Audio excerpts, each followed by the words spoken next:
What is the creepiest or most unexplained thing that's happened to you that you still think about to this day? I was living in Boston. I woke up at 3 a.m. or so by my cat jumping up on my bed and curling in between my calf muscles and going to sleep. My cat would do this every night since I was 5 years old. That was his spot. It was something I was very familiar with. Thing is, my cat was living with my parents on the West Coast, so I couldn't understand what the hell I just felt. But I knew it was my cat. I just figured I was dreaming. Got a call from my parents the following morning that my cat died around midnight the previous night. 3 hours behind since I was on the East Coast. Guess that was my cat traveling to Boston to come see me one last time. Edit. After so many replies, I gotta say this. Really, I wasn't dreaming. I remember it quite well. I said maybe I was dreaming because I'm doubtful myself. But thinking back, yeah, I was wide awake and realized my experience. Despite being a fun believer in ghosts, suspension of belief, I haven't had any other experiences other than this. This is my own experience and I expect and appreciate the doubt, but call it what you will. Story 2. Maybe around age 14, early 90s. We were traveling from Texas up to Tacoma, Washington. We were about out of money, almost out of gas, no food,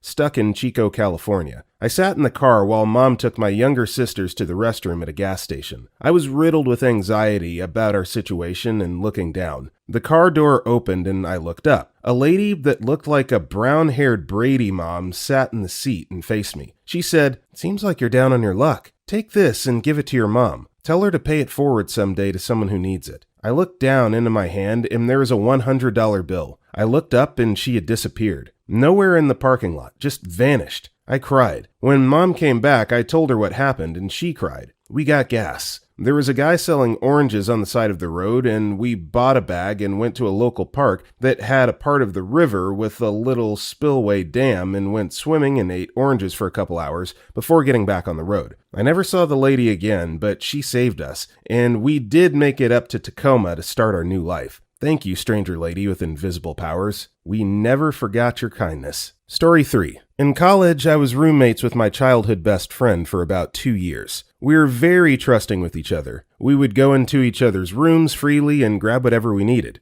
To borrow clothes, hairbrush, perfume, etc. No questions asked, just a knock if we were in the room to let each other know we were going in. Our rooms are across the hall from each other, with the hall facing the kitchen. So from the kitchen, you could see down the hall where our rooms were. At the time, my friend had very long black hair and she's very fair-skinned. One day, I get home from work, with my headphones in my ear talking to my mom about my day. I go in the kitchen and grab a snack. I see her walk out of her room and go into mine, leave my room and go back into hers. She looked like she just got out the shower. Her hair was soaking wet and she was wrapped in a white towel. Her long black wet hair is what I distinctly remember. Also, she made no eye contact with me, but I didn't think it was weird. I didn't say anything to her since borrowing each other's stuff was normal. I'm still on the phone with my mom, so I don't think much of it. I grab my snack, hang up with my mom, and go into my room to watch TV. I figured she's getting ready to go somewhere and we'll talk later. About an hour passes and I go to the kitchen to clean the plate I ate on. I see her in the kitchen making something to eat and I tell her, "Hey, what did you grab from my room earlier?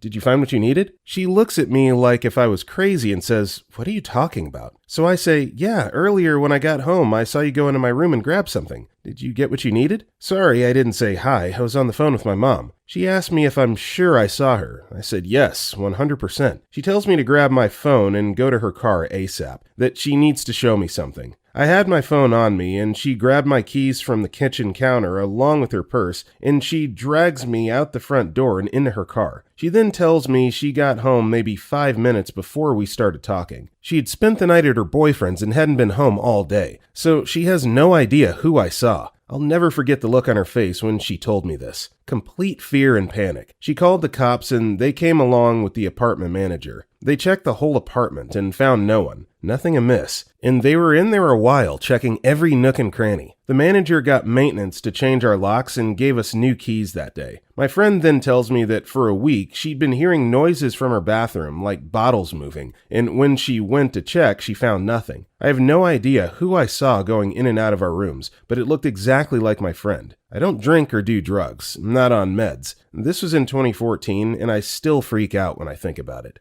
Yeah, this is kind of spooky, kind of eerie, but considering she looks exactly like the roommate, I don't know, I think maybe a little prank might be getting played here. I mean, obviously it's either that or a ghost. Story 4. Once I was hired to load firewood into my aunt's basement. She lives alone and left the basement door open for me while she went out. I usually swing the interior basement door as wide as I can when I walk in, and the door almost never closes completely, but once I heard it close, and when I was about to grab another load, I saw that the deadbolt locked. When I walk in, my arms are filled with firewood, so I wouldn't be able to lock it myself. Looked out the window and checked the garage to see if she came home, but she wasn't there. The door itself was enclosed, so no wind shut it. I tried various ways of slamming the door so it would lock by itself, but nothing worked. It's an isolated house, so I would have heard someone drive up, and it's highly unlikely someone walked over just to lock the door and leave it and time it while I was piling up firewood, and there's wooden steps, so I would have heard someone walking down them. It's the only time I've seen a deadbolt lock itself in my life. Story 5. Just a normal Saturday night. I was watching TV home alone with my 2 dogs when I heard a banging sound coming from the basement. Legit sounded like somebody was just banging something on the appliances we had down there. Now, there's no access into the basement from down there, only through the upstairs rooms that I was in, and knew nobody could have come in and got past me. So with this knowledge, I was not as scared as you may think. More curious as to what the heck the noise was. One of the 2 dogs, who's a meathead and wants to fight everybody, also heard the noise and was now bolting down into the basement to investigate. I get down and see that it's my other dog, banging his head into our dryer and chest freezer, which are next to each other. My meathead dog is just standing there, watching, confused. So I approach my other dog and calm him down, and we all go back upstairs. Now, this freaked the heck out of me and upset me, as it seems such very strange behavior for my dog to do. Fast forward only 30 minutes or so. The banging starts again. I instantly look over to my dog, but he's laying down, but now also aware of the noise downstairs. We run down into the basement, and it's Meathead now banging his head in between the appliances. Again, I now calm Meathead down, and we all go back upstairs. Nothing has ever happened again since that night. 3 years now. So that ruled out brain tumors, which is what I read online about why maybe dogs bang their heads. But 2 dogs, suddenly on the same night, and it only affecting one of them at any given time? 3 years and the 3 of us never talk about that night, lol. Edit. To answer a few questions, yes, I've posted this story before. I have a very normal life, and this story is just way out there, but legit truthful to my otherwise mundane life. A few folks say that it may have been a rodent/treat/toy they were after. No, they were frenzied and hyperventilating. When they get things stuck under anything, they just cry and get me to get their stuff. I guess it boils down to just knowing your dogs. I know instantly from their body language just what the deal is. But that night, I've never seen them so frenzied and upset. Also, it is otherwise a very nice basement, as basements go. I've never had a pest problem down there or in any other part of the house. Somebody mentioned that if it only happened 3 years ago, why did I not make a video of it? My first instinct was to help my dogs to stop them harming themselves. At no point was my first thought to go and grab my phone to capture the moments on film. Really surprised I have to mention that one.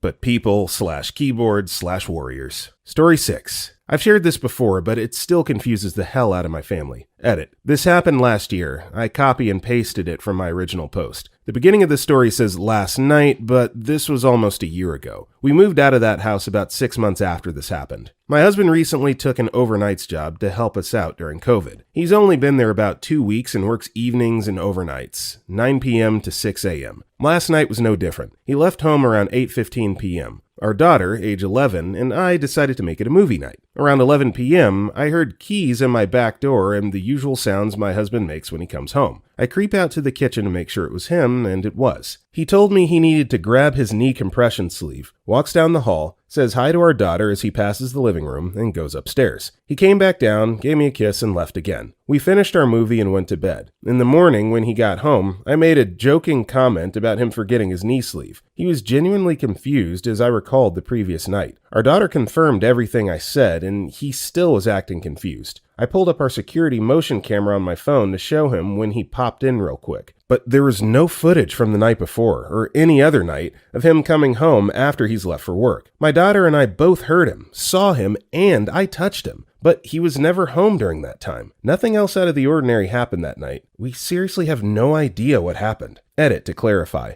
There's footage of that night, but it doesn't show him coming home at that time. The camera was on the back porch, not inside the house. We had 2 carbon monoxide detectors, one on each floor of the house. We moved out a few months later for unrelated reasons. Story 7. I apologize for grammar and spelling mistakes. There's a kid in another class in my school in 6th grade that was a genius. I don't mean like, oh, he's really smart because he doesn't need to do the homework and still gets hundreds. Like, he was doing advanced calculus with a local college professor after school. This kid was smarter than everyone. So one day our computer system for the entire school goes down. I was in a poorer area at the time, so this was normal. This occurred many times, so normally it would affect us because we barely used laptops and such. The only class that was affected was the computer class. This kid was in the computer class. 3 or so hours later, when I'm in class with him during social studies, 3 guys with FBI jackets on and our local chief escorted him out of the building. We were told nothing. The parents were told nothing. It never hit the news.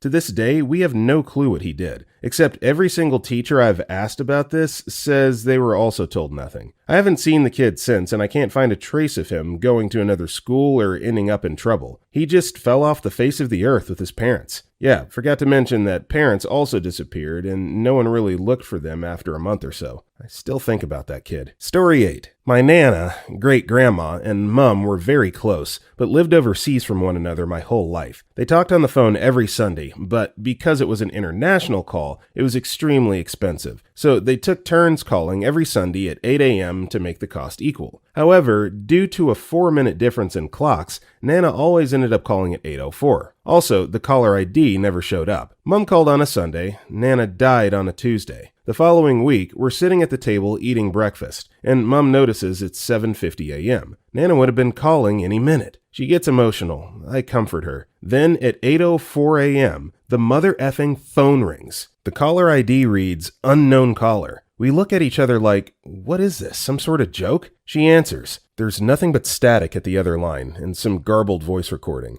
The only decipherable words in it are, we hope you enjoy your trip to paradise. Click. Phone shuts off. Absolutely no explanation for that one. Still baffles me to this day. Edit. I've been wanting to tell this story for years now, but every time I find a creepy/inexplicable thread, it gets buried. So glad people are finally hearing this one, lol. Some have said maybe someone was playing an elaborate prank, but I'd prefer to see it as Nana sending us one last hoorah. She really loved my mum a lot, as we did her too. She was a really kooky lady, and this ending was extremely fitting of her. Story 9. I was driving home from work on a long, somewhat dark road. I'll admit I was tired and cold and just wanted to get home. Speed limit was 60 mph and I was doing closer to 70. Suddenly, a girl with long blonde hair, a black coat with brown fur on the hood, and jeans just showed up in front of my car. I knew there was another car to my left up ahead, but it was black and all I saw was that it was stopped before I saw her. I managed to maneuver around her. I was freaked out. I turned to a side street and stopped to figure out what was happening. Then a tall guy with a black coat and short hair gets out of the driver's side of the stopped car, grabbed her, dragged her to the car while she was fighting him, and put her back in the car. I called the police and gave them the description of the car and the direction it took off in. I never heard anything about it, and I've not stopped thinking about her since. It's been 2 years. Edit. Just in case anyone is curious or could even know something, the location was Lincoln, Rhode Island, US, next to the high school. January to February of 2019. The car was a new black sports, maybe, car, with the tail light going all the way across the back of the car. George Washington Highway. Story 10. I've shared this before, but I still think it's an interesting story. I was exploring the area behind my house shortly after we moved in. The area back there had once been a small quarry that had since filled with water. It was a bit of pond that supposedly went straight down 60 feet if you stepped into it. I was walking along the edge and I came across a backpack filled with old video game cartridges and a set of clothing just laying on the ground. They were for the N64 and we found this around 2004, so they were outdated. Next to it was a set of clothing. The clothes were laying on the ground, spread out, pants and shirt, so it looked like someone laying down. They looked like they'd been there a long time. Same with the backpack.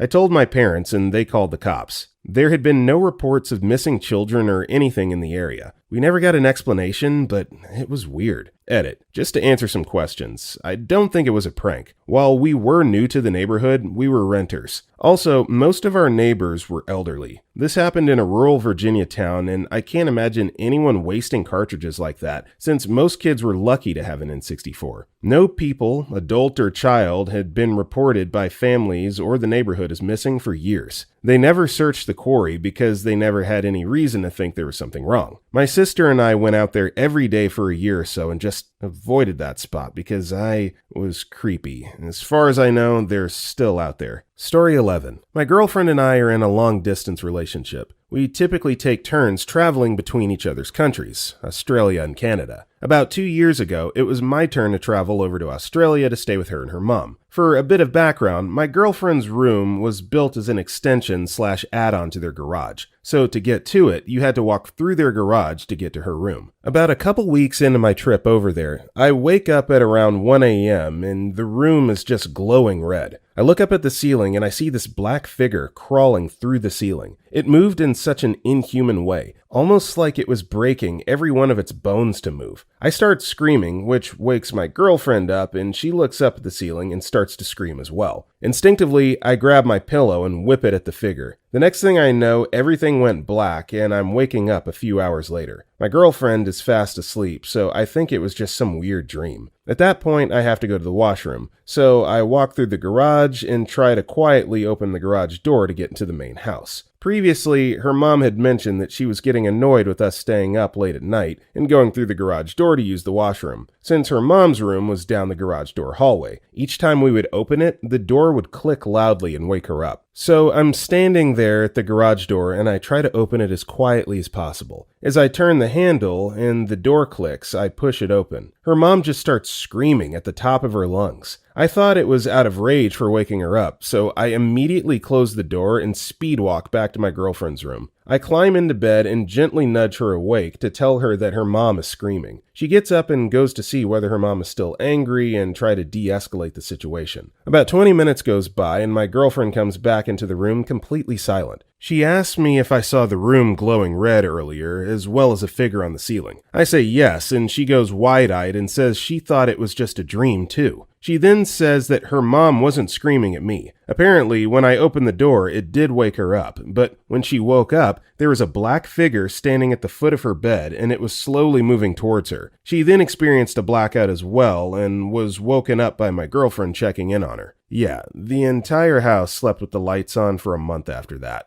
Yeah, screw sleeping with the lights on. I'm just not going to sleep there anymore. If you got a contortionist crawling on your ceiling under like a red black light, what in the world? That is nuts. Story 12. Well, not the scariest thing ever, but when I was 11, my family and I moved to another town because of my dad's job. We were only going to stay there for a year, and thankfully we were given a house in a closed community of about 20 houses made for army officials and their families. So one day my parents are out and they take my baby sister. My older sister is in a friend's house and I'm left alone with our dog for like 2 hours. I was playing in my room when I remembered that the black socks for my Monday uniform, kind of like a suit you wear on Mondays, are drying in the backyard. I go there with my dog and utter out loud, "I wish there was something to do." And not a moment later, I hear some young voice say very clearly, "Then let's play." I turn around to see my normally hyperactive Golden sitting looking at me like nothing has happened. I freak out immediately and ran upstairs to my parents' bedroom. I turn on the TV and hide under the covers until my family arrived. They saw me sweating, scared, and paranoid at this point. They never figured out what happened, but tried to make me feel better. Now, the part that freaks me is that each of the houses in the community was surrounded by 3-meter-tall cinder block walls. The place where my socks were was next to a wall separating from another house, one that had no children. The other house to the left was over 20 meters away and behind another wall, and the wall behind my house separated us from nothing but a steep hill. There was no one who could have said that, and to this day, it freaks me out every time I think of it. Story 13. When I was in high school, I would always be the first to arrive home out of my family, having the entire house to myself. I've never been superstitious or someone who's scared easily, and the hour I had alone was my favorite time of the entire day. My bedroom is was upstairs, and one day when I got home from school, I placed my bag away and started up the stairs. About halfway, I stopped because I thought I heard something coming from upstairs, so I stayed and listened. I heard a very slow rendition of the melody from Ring Around the Rosie, crystal clear, coming from my bedroom. I was 100% sure I was the only one home, and I had absolutely no device that could be playing music unprompted, especially Ring Around the Rosie. I froze in fear and listened for about 15 seconds to make sure I was really hearing it, which I was. I just turned back down the steps and waited around the living room for my family to get home before I went back upstairs. I went in my room a few hours later and there was nothing out of the ordinary. I know it's not a very climactic story, but it's something I think about every now and then. I never told anyone about it because why would I? But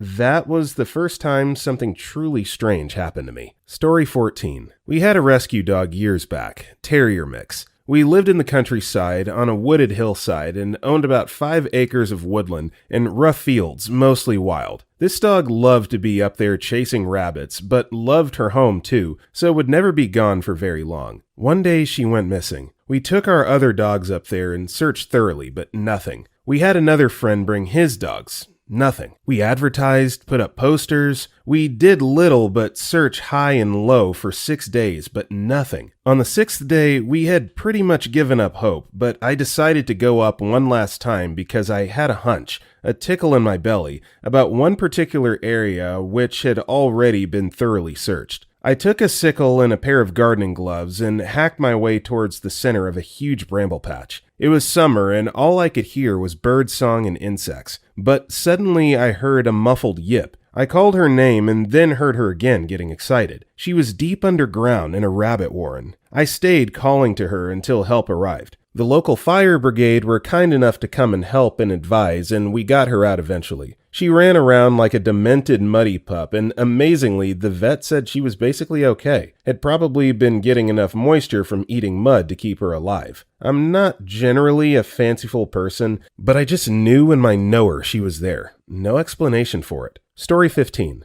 I will dream a mundane conversation or activity, and a few months later, I'll be halfway through said action or conversation when the dream flashes back into my head. Despite knowing what's going to happen next, I'm unable to change any of it. The most memorable occurred when I was about 14 or 15. I played soccer at the time, and I had a dream about being in front of a mirror, like where the mirror and sink are separate from the rest of the bathroom, like at a hotel, and I was brushing my hair and putting it up like I always did before games. I quickly forgot about it, and a few weeks later, I accepted a position on a team that would be going to a national tournament in Tennessee. Flash forward like 6 months, and I'm in the hotel brushing my hair, exactly like in the dream. The mirror, sink, and room are exactly the same. Nothing else eventful happens, and I shake off the uncomfortable feeling and move on with my day. I talked to my dad about it at dinner one night that week, and he said that it happens to him sometimes as well. I mean, if you're reading this and thinking the same thing, this is called deja vu, guys. Like, I'm pretty sure just about everybody experiences this several times throughout their lifetime, so nothing uncommon, nothing supernatural about it.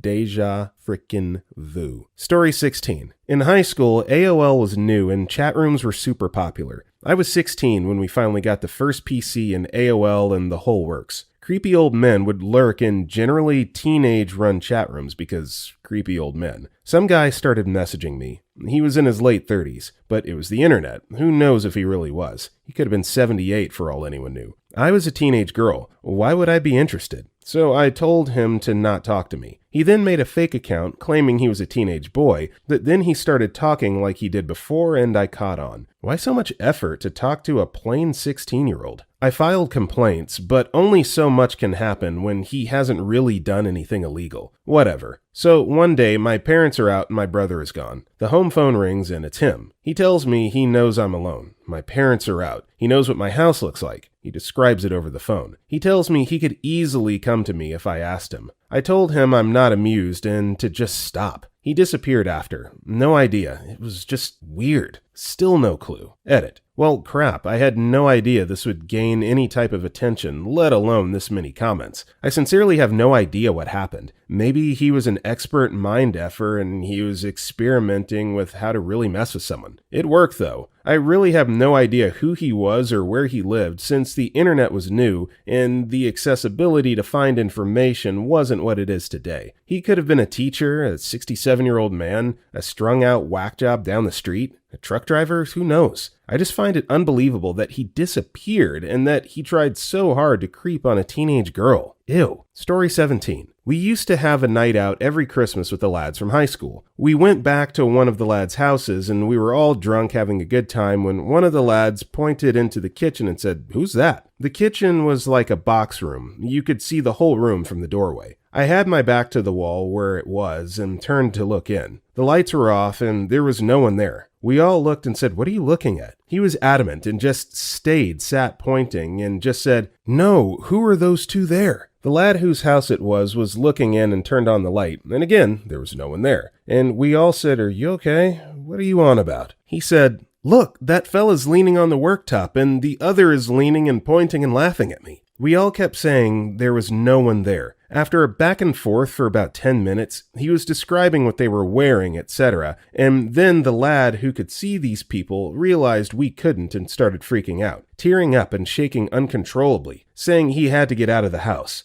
He was shaking that much, we had to put his shoes on. Once he had gone and being drunk, no drugs that we knew of, we just laughed it off as him being off on one, but the lad whose house it was said he described his uncle and granddad, who had long since died, exactly how they used to stand and what clothes they were wearing. I wouldn't have believed it if I wasn't there, and honestly I still think he just had a mad episode. We've all met his granddad and uncle before they died, so it could have been some mental moment he had. To this day, anytime we mention it, he refuses to talk about it, and doesn't even entertain any notion of it. Like I said, it sounds far-fetched, but that is 100% true. I don't believe in ghosts, etc., and still think he had a moment, but it was genuinely weird and unsettling. Story 18. A friend and I from high school used to go out to this old country road and smoke a joint on a big hill facing a large, old brick house across the street that sat in a large field. The face of the house had 2 rows of 6 windows each, facing the road. One night, we were chilling on said hill and looking out at the house as the sun was going down, and all of a sudden, a light turned on in one of the windows and then shut off. Then another random window lit up,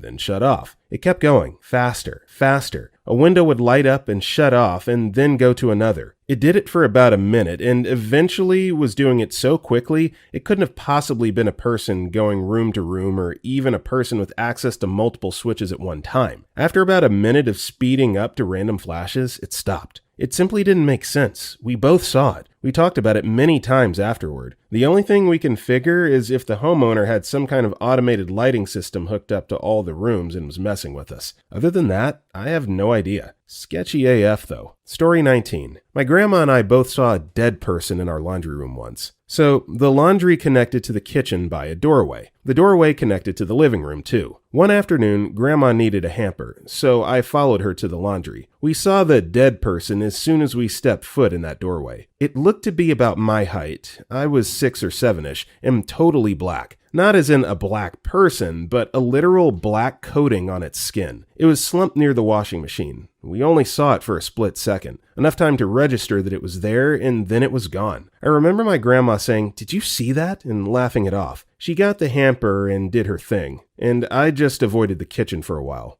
On a semi-related note, I used to have the freakiest nightmares in that house. I had nightmares so graphic, so often, that my pediatrician wanted me to see a therapist. Story 20. A few years ago, I was at the lowest point in life. Several people close to me had passed away unexpectedly. I was being bullied every day at my job. My life was falling apart. I was past being depressed. I just couldn't imagine waking up another day. So I'd planned my self-unaliving, bought a one-way plane ticket, got sleeping pills, and wrote a series of self-unaliving notes. On the day I was to fly out to fulfill my plan, there was a terrible accident on the freeway to the airport. It was shut down both ways, so I drove into a nearby pub to have a beer and wait out the traffic. The second I sat on the patio with my drink, a gentleman asked if he could sit with me. Whatever, I thought, sure, who cares? He told me that whatever I was doing next was a terrible idea and I would regret it. I thought, who is this random effer? But I listened. He said that he sensed I was in pain, but that I had an incredible life ahead of me, and that this was not the way my story was supposed to end. Again, I'd never met this guy in my life, and hadn't mentioned a word to him about my plan. He asked me to hand him my keys and my wallet, and he'd give them back to me after I talked and he listened. I poured my heart out to this random guy, told him all my traumas and pains in life and why I was heading to the airport on a one-way ticket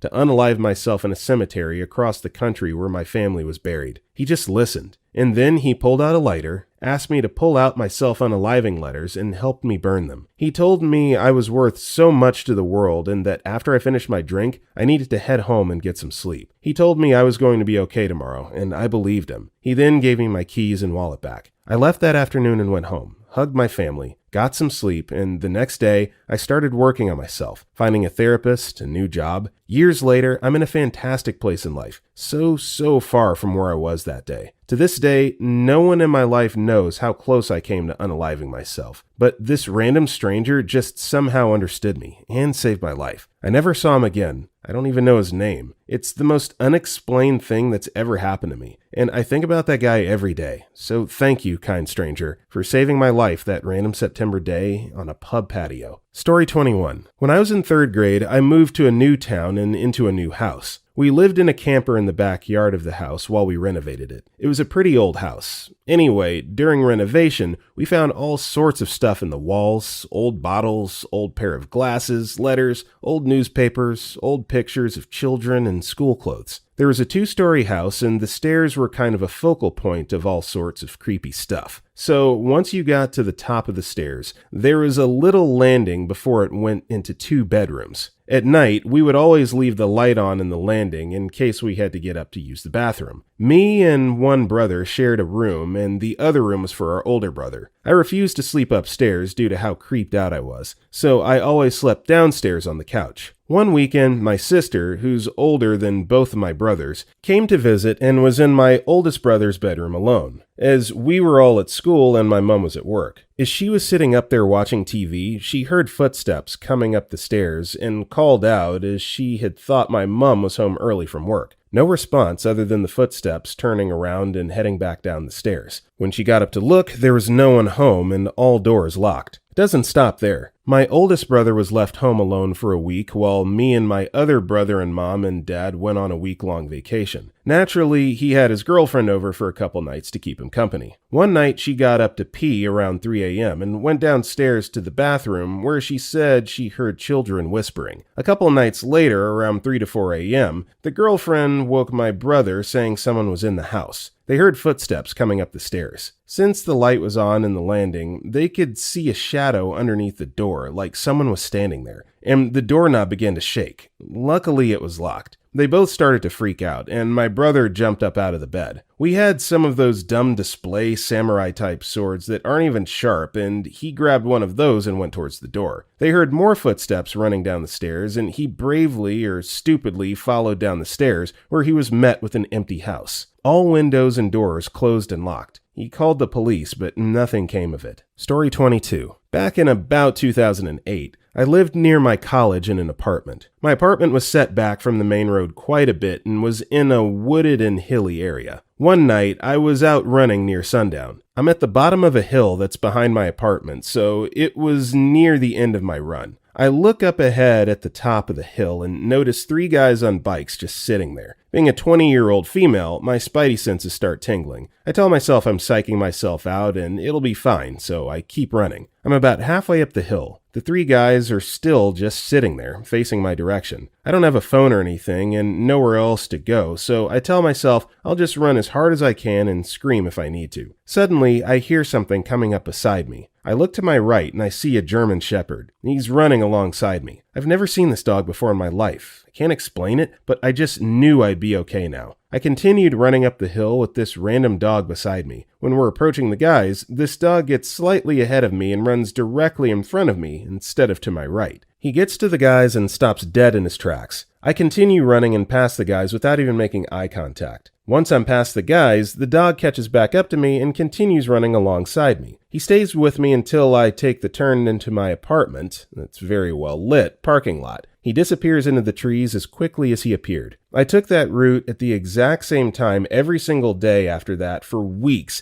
and would drive down that road often, hoping to come across him again. No luck, never saw him again. My friends are all convinced he was a guardian angel making sure I stayed safe. I'm not really a believer, so IDK, but it's the most creepy, bizarre, and awesome thing to ever happen to me. Yeah, guardian angel, that was the first thing that came into my mind as I was reading the story. Super cool, though, that it happened in dog form. Very nice. Story 23. I was probably about 16 to 17 and had just gotten home from high school. My brother was in the kitchen making a ruckus, so I started that way. As I passed by his bedroom, I saw my mom in there, sitting on his bed with the lights off, facing away from me and towards the wall. I stopped and just stood in the doorway and asked if she was okay and what she was doing. She said really slowly, "Just sitting. Come here, I need to talk to you." I took about a half step into the room when I heard my mom yelling for me in the kitchen and then saw her setting the table. I looked back to the bedroom and there was nothing there. I don't think I ever went back into that room by myself again, even 10 years later. Edit. Another story from the same house, since people seem to find this one interesting. One day, my mom and I were out doing yard work in the front of the house. At the time, we had a trampoline that sat in front of my bedroom window, which faced the driveway/road. My two little brothers were bouncing on it. They were probably 7 and 9 at the time, and my mom and I had sat down in a pair of lawn chairs to take a break. We were watching my little brothers play when suddenly they both stopped jumping and walked to the edge of the trampoline closest to my bedroom window and sat down, facing the window. They both started talking, but they were speaking as if they were having a conversation that we were only privy to half of. The older one, S, said something like, "Yes, yeah, they're good. No, okay," as if he was replying to someone asking him questions. My mom and I looked at each other like, "Are you hearing this right now?" And she asked them, "Who are you guys talking to?" Without looking away from the window, S said, "She says it's great-grandma. She says she misses you." My great-grandmother had died before my little brothers had been born. They had no idea what she looked like. My mom replied, "Great-grandma's in heaven, baby," to which he looked over at us and said, "Not anymore." They stared at the wall for a little longer and then started playing again as if nothing had ever happened. This was, again, one of many incidents that happened at that house. I left Florida in 2017, and while I visited the family home many times since leaving, I'll never stay there at night by myself, and I try very hard not to leave the room I stay in.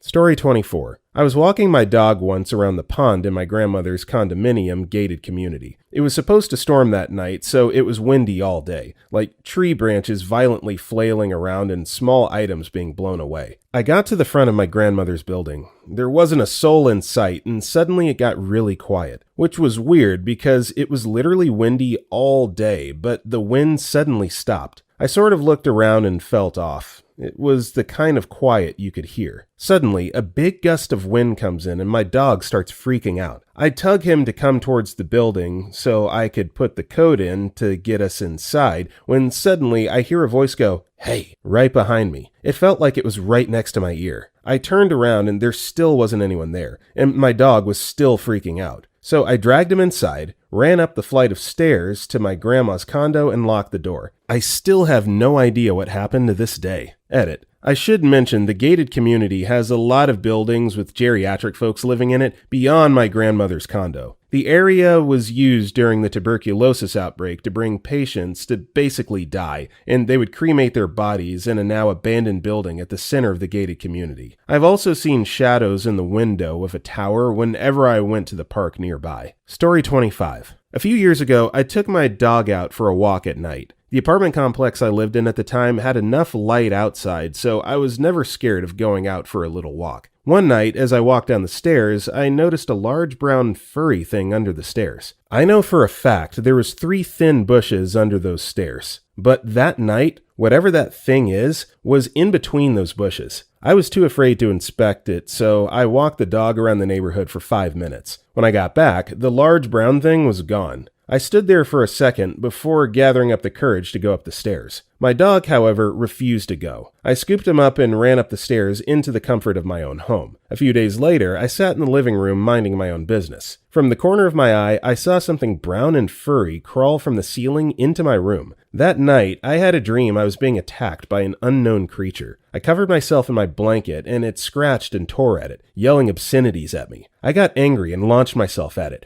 punching and scratching at a large brown furry creature. When I woke up, my dog was there watching me and whining. IDK what to even think this was. Edit. Wow, I honestly expected this comment to get buried. Thanks to all of your input. I actually spoke to my mom about this, and what she said scares me even more. She's seen it crawl into rooms, but like me, chalked it up to her hair in her eye or something. However, she told me she's also dreamt of it. In her dream, she was paralyzed. It was running around her and taunting her. She tried so hard to start praying, but the words wouldn't come out. It got close to her face. She stared deeply into its demonic red eyes. She felt its fur touch her skin. When she broke out of her dream, my dog was staring at her, very close to her face. My dog almost got punched, LMAO. My mom's defense when she gets scared. So yeah, I guess we did see something in that apartment. Whatever it is, I'm glad we moved out and it didn't follow us. Story 26. I'm a skeptic about ghosts and otherworldly beings. This event that happened causes me some consternation because it doesn't make any sense and I cannot explain what was happening. When I was in middle school, my family went camping in New Mexico. We were at a campsite near a lovely stream. My parents had one tent and my brother and I had another. As I was settling down to sleep for the night, I was listening to my headphones. I decided it was time to go to sleep, so I took my headphones off and was dozing off when I became hyper aware of a sound. It was a slight swishing/scratching sound on the side of the tent. I had just assumed there was a breeze and a stalk of grass was brushing on the side of the tent. With a sudden jolt, I realized there was no wind whatsoever. I asked my brother, "Jay, what's that?" He asked what I was referring to. I pointed out the scratching noise. He took his hand and hit the side of the tent. In response, whatever it was hit the side of the tent from outside of the tent. We both immediately began screaming hysterically. My parents came running, and all the while the scratching continued. My parents said it was surely just a bug, a tent string, or some vegetation, and got a flashlight to look at the exterior of the tent. There was nothing. They brushed down the exterior, shook the tent,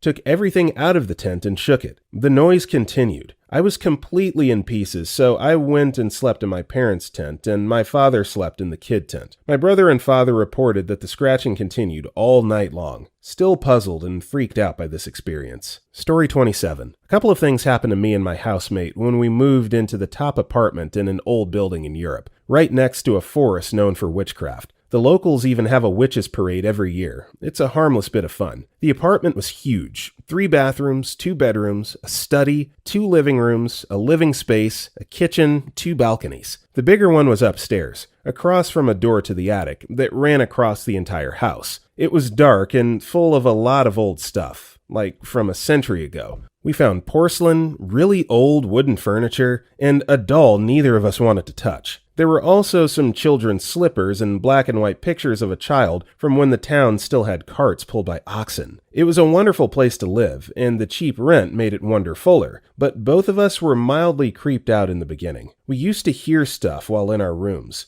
like banging or footsteps, or like something had fallen on the carpets. My housemate would text me, "Did you hear that too?" But she soon stopped. She never wanted to talk about it either. I guess she didn't want to give it any power by acknowledging it. I clearly remember the first time she was out. It was winter, so it got dark by 4 p.m. I needed to grab groceries, so I left all the lights on to make myself feel better. I tried to look for my earphones for some music along the way, but I couldn't find them and left without them. When I returned, every single light in the house was switched off, except the one in my room. And I went to my room. My earphones were lying neatly rolled on top of my bed. A few other incidents took place while we lived there too, like the bulbs in the corridor, and only the corridor, dying with loud pops one by one. My housemate hearing something like a dog scratching at her door and texting me to let her sleep one evening while I was over at a friend's place. Me hearing a door loudly banging somewhere in the house while I was on the toilet, and the banging stopping immediately as soon as I flushed. It was like it didn't realize there was someone home. The house was weirdly cold too, but we lived there for a year without anything major happening. Story 28. When I was 13, I moved into my brother's bedroom, as it is an extension to the original house with an en-suite and is far larger than my old room. Originally, it was a tiny box room with the entrance to the attic, but was extended upstairs. The attic entrance is always open, with a permanent set of metal ladders angled up into it. Within a few weeks of moving in, I'd wake up in the middle of the night to see a figure staring down at me, with a white head like a skull and formless black body. It would slowly move down to the foot of my bed and stare at me until I moved, at which point it would sink into the floor.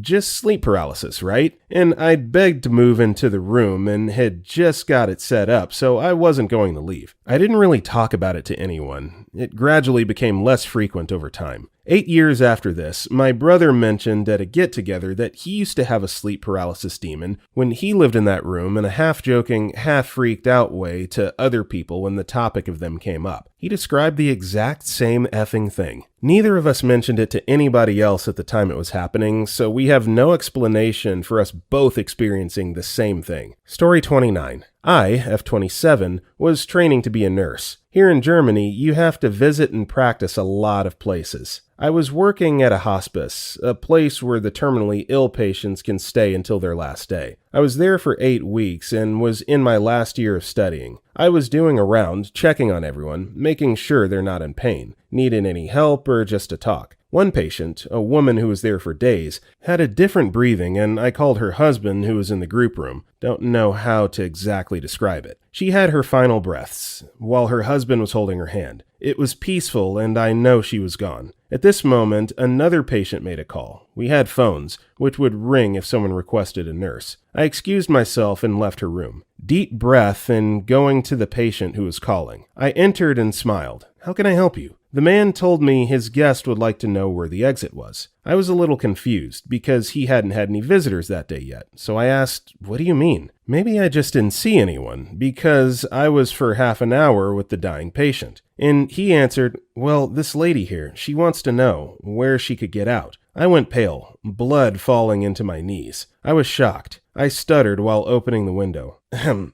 Here's the way to the balcony and right to the left.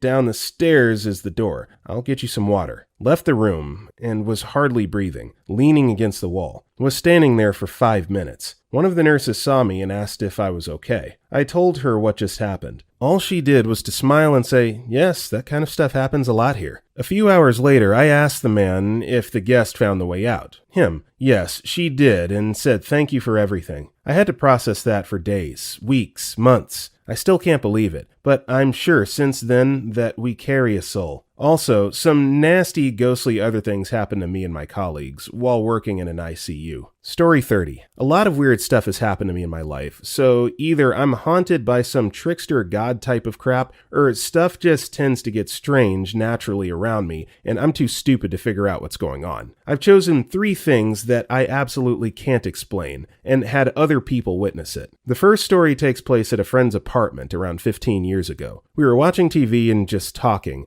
and the subject turned to ghosts for some reason. I told her that I believed that there were something more in this world and that we didn't understand, but she just laughed and said that she had never believed in that kind of stuff and never would. She then shouted for the ghosts in the room to show themselves, just to F with me. She waited, smirking for a few seconds, and then we heard what sounded like a heartbeat, like rhythmic thumping. We looked around for a second and found the source almost immediately. It was my purse. It was laying on the table in front of us, pulsating like a heart. I grabbed it and emptied it, but we couldn't find anything that could have caused the weird heartbeat. The second story takes place around the same time, but in another friend's house. He told me on several occasions that he often heard footsteps in his living room, but I figured that it was probably creaky floors or pipes since it was an old house. But one night when my sister and I were at his place, we heard them as well. It was clear as day. Someone was walking in heavy boots, it sounded like, from his kitchen into his living room and stopped right in front of the couch we were sitting on. The last story happened to me and my dad when I used to live with him and my sister. Me and my dad were sitting in the living room and watching a movie one night. My sister was in her room studying. When sat in the living room, you could see the hallway to the left that began at my sister's room, went past the living room and all the other rooms, and ended by the office where the family computer was. Both me and my dad saw my sister walk past her room to the office. We both turned and looked at her. 2 minutes later, we saw her again, walking the exact same direction. Me and my dad looked at each other, and he pointed out how weird it was that we never saw her go the other way back, and if he saw her again, he would ask her what she was doing. And sure enough, a few minutes later, she walked again from her room to the office. My dad called out for her and asked her if she was in the office. She then walked out of her room again and said that no, why did he ask? We have no idea who or what we saw that night, wandering the same route again and again, and my dad still considers it the weirdest thing he's ever experienced. Story 31. When I was a kid, I lived in this tiny 2-bedroom apartment with my mom and sister. For whatever reason, I used to sleep on the couch in the living room, wake up at 3 a.m. and watch anime while I get ready for school, and then sleep for a few more hours. I honestly don't remember why I used to do this. Anyways, one night I'm awake, it was probably around 2 or 3 a.m., and all of a sudden someone starts banging on the window and screaming. I mean, like, hysterically. It scared the absolute crap out of me. This went on for a good couple of minutes before it just stopped. The weirdest part is, it didn't wake up my mom, my sister, or even the neighbors. And when I asked if they heard anything, they told me no. Honestly, maybe it was just my imagination or some crazy old person, but I'll never know. Another incident that happened to me was when I was in middle school living in a house in the middle of nowhere with my family. It was a weekend, and of course I was sleeping in. My parents always hated that and would wake me up all the time. So when I heard this voice in my ear say, "Wake up," naturally, I wake up thinking it's my mom or something. But when I opened my eyes, no one was there or in my room. So I thought, maybe they came in a few minutes ago and I'm just now waking up? Curious, I asked them if they tried to wake me up this morning. They both said no. To this day,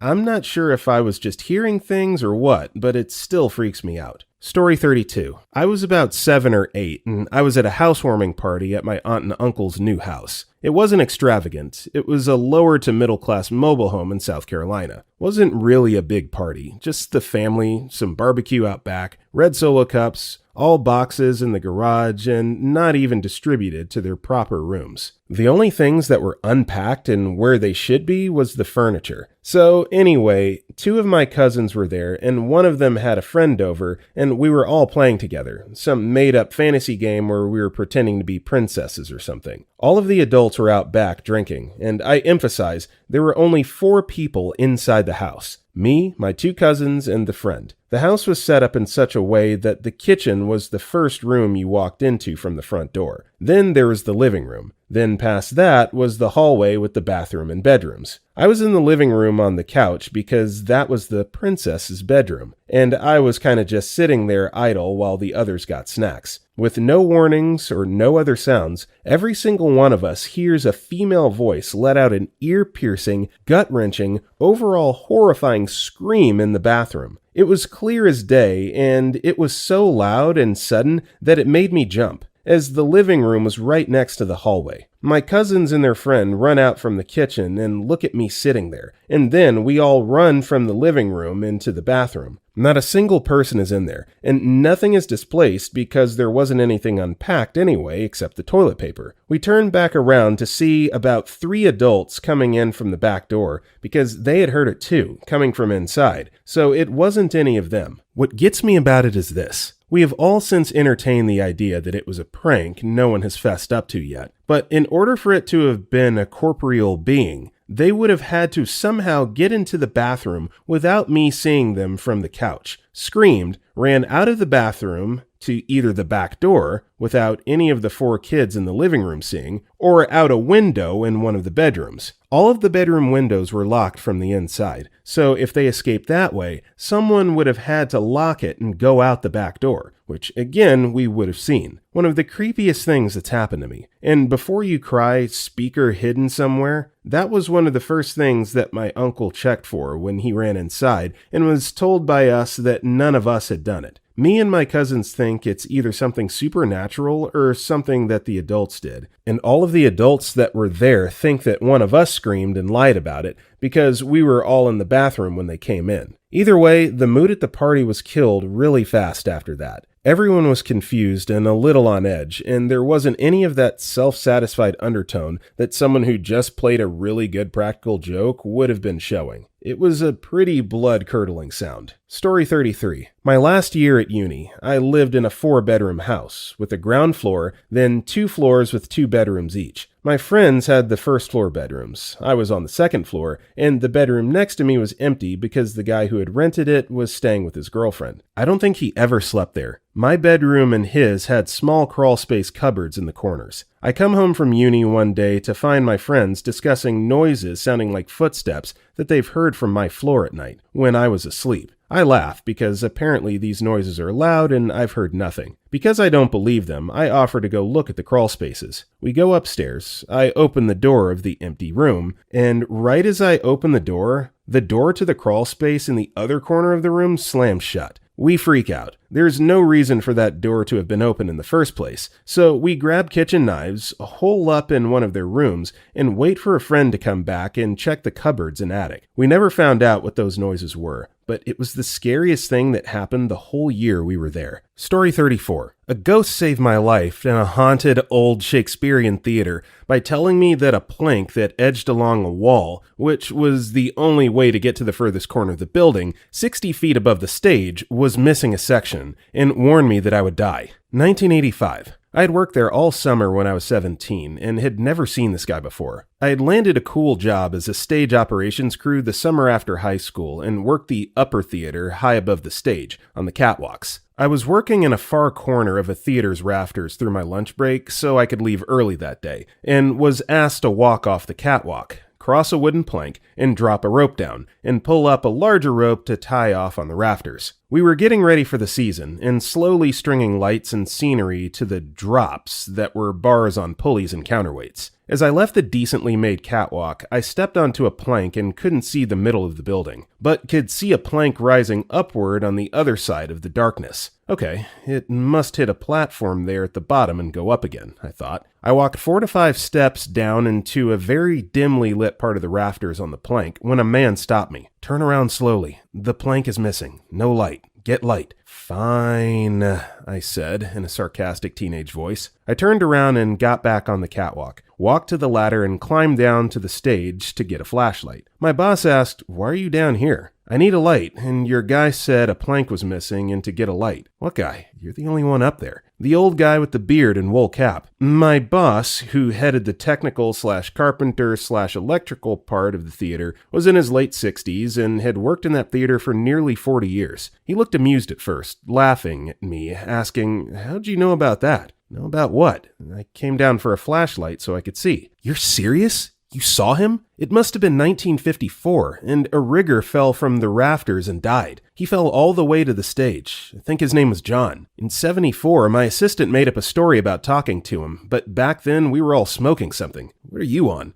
"Nothing. Come with me. Let's see if it's missing." So he did. Sure enough, the plank was missing. There was a plank I was on, a platform, nothing, and a platform with a plank from that platform to the upper corner of the building. From my vantage point, it looked like a plank, platform, plank, platform, plank. In the dust along the plank were my footprints leading right to the edge. One more step and I would have fallen to the stage. Below us was a thick fabric curtain that separated the stage from the rafters, blocking light from below. In the horizontal folds of the curtain, a wool cap. To this day, I've not stepped back into that theater. Why not? At least the ghost is friendly, right? I mean, literally saved your life. Come on. Story 35. I don't think I've ever talked about this to anyone because it still hurts to think about it. But yeah, I really wanted to share this here. Also, this is quite a long one. I had this neighbor who was around 30, and he was such a sweet guy. Let's say his name was Adam. I felt like he was the kind of older brother I have always wished for. He was an all-rounder, gym freak, good at singing and playing every possible instrument, dance, sports, cooking, etc. He used to take me and my younger brother to the beach wherever possible. So this incident took place 3 days before my 14th birthday. It was on my way to school in the morning when this absurd scene flashed in front of my eyes. It was him getting into an accident and dying. It felt so real, I almost wanted to cry, but then I told myself maybe it's because I had watched a movie with the character dying the previous night.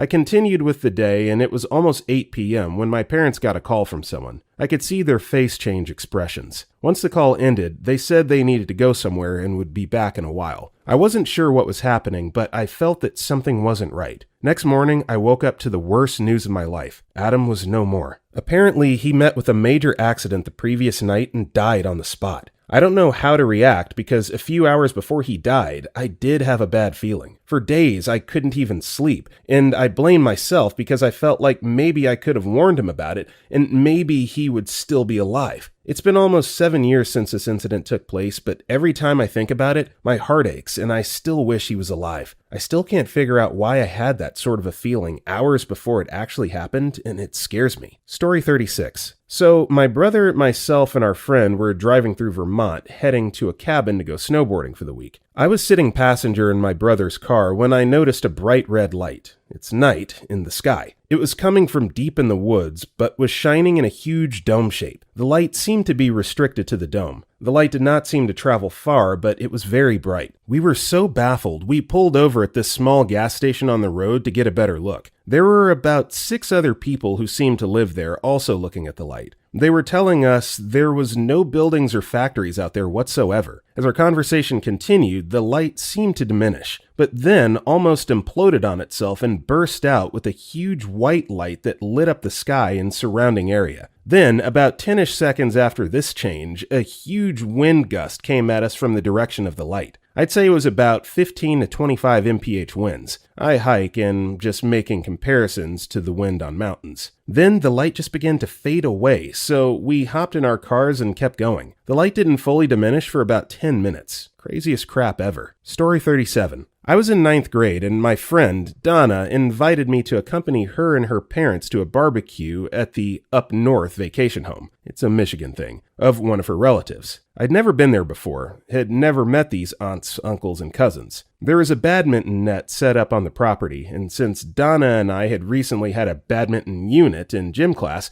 we went into the storage unit / pole barn to search out the rackets and shuttlecocks. At one point, while she was digging through stacks of stuff, she commented something like, "I think Cousin Karen's husband is kinda creepy." The thing was, I looked directly at Donna and spoke that line completely in unison with her. I'd had a very sudden flash, as if I'd been in this exact place in this situation before, and I knew what she was going to say as soon as she paused and looked up at me. Donna, of course, was stunned and asked me how I knew she was going to say that. "Deja vu," I replied, still trying to understand it myself. She was unfamiliar with the term other than the literal translation. "Already seen?" she asked. I tried to explain that I didn't know if I'd seen this scenario in a dream or what, but she was weirded out by it, as was I. Story 38. Long one, and it'll sound like bullcrap. I went to a boarding school, as my dad was in the military, and for a few years he was moved around way more than the normal every 3 years. It was full of other kids in that sort of situation, so it was a bit rougher than what people usually think of when they hear boarding school. There was a lot of bullying and fighting. Anyway, we would also make up stupid ghost stories to scare our dorm mates. One of them was about this former pupil called Peter who went crazy and killed the other kids in his dorm and a teacher before running away. There were woods nearby and a few caves. It was said that he lived in one of them and would sneak back into the school to steal food and clothes from dorms. There used to be a challenge to go to the caves near dark and run into the largest one and touch a stone outcropping that was just before the cave took a turn off to the side. Hardly anyone had the balls to do it. One day, me and some of my friends were messing about near the caves. I was playing with one of my toys that I brought to the school. It was a slightly repainted G.I. Joe Salvo figure with a new head I'd swapped in because I didn't like him bald. Some of the kids who used to give us a hard time sort of snuck up on us and gave us the usual beating. Then one of them threw my toy into the cave, laughing at how sneaky Pete would have fun with it. After they left, I tried to go in and find it, but couldn't, and I ended up getting freaked out. This ate away at me for weeks, so I planned my revenge. The bullies would usually always go to the cave after dinner to challenge a few kids to go in to prove they were cool. I snuck away from dinner early and got changed into all black clothing and a ski mask. I waited until I could hear the kids coming, then snuck into the cave, right to the back behind the stone and waited. They stood outside for a while, but eventually one of the bullies tried to prove how tough he was by going to touch the stone. I waited till he got real close, then jumped out and yelled. Everyone started screaming and running in all directions. I felt pretty good. Strangely, my revenge had overcame any fear I had. I didn't really think that I was there in the cave, alone in the dark. Anyway, the scary bit is on the way back. I put my hand in my pocket and found my G.I. Joe. It chilled me to the core. Now, I know that I probably just found it in there and subconsciously put it away while I was focused on the scare, but I have no memory of it, and my clothes were different. It still gives me the creeps. Story 39. I lived on a 600-acre farm in Arkansas. Absolutely no one around for miles and miles and miles. Was out feeding the animals after getting home late one night. Just was finishing up and taking the buckets back to the barn. As I was locking up the feeding barn, we had a herding dog. It was a corgi. It just was going absolutely nuts and running into the woods. So I instantly went to investigate to make sure that the animals would be alright. Had a handheld spotlight, shining it into the woods. Saw nothing. The dog was just going absolutely nuts still, and finally I see him running between these trees towards this black splotch. Was somewhat humanoid shaped, but it went in at it and the things just seemed to absorb the light. I've never seen anything like it. Closest would be like an opaque stone, how it doesn't reflect the light, but just kind of nullifies it. Regardless, the dog suddenly was tossed up over my head, over the electric fence, which is above 6 foot in height and at least 9 feet back towards the fence. I absolutely booked it back to the house to get the shotgun, and when I came back, the dogs were still barking, but the thing was gone? So I shot the shotgun in an attempt to scare whatever it was away, and it seemed to have worked. Didn't see it again. Dogs all come back to the house, feed and water them, give them all the good boy pets for protecting the animals. Now, here's the part that made it mega hard to cope with, and it really, really upset me. The next day, that specific dog who chased in after whatever this was wound up dead with its neck snapped completely backwards on the edge of the woods. I was so in shock and grief at the time that I didn't really think about it, but I still to this day have no idea what that was, and the thought of it just makes me sick to my stomach. Story 40. When I was 14, I played on a Ouija board with a friend. The spirit came through was named Seth. I was really into Egyptian mythology, so I naturally thought of Set. I may have asked a few things before my friend got scared/bored and we stopped. At 18, I just aged out of foster care and was really lost in life. I had gone to the local library and was looking through the metaphysical section and saw a book called Seth Speaks about a spirit named Seth who's channeled by a woman named Jane Roberts who talks about reality, spirituality, and metaphysical topics. I got it and another one of his books. It immediately made me feel like it was one and the same. That connection saved me from taking my life a few times, and I feel it saved me from making fatal decisions while being homeless and on hard drugs most of my 20s. At 43, I finally got sober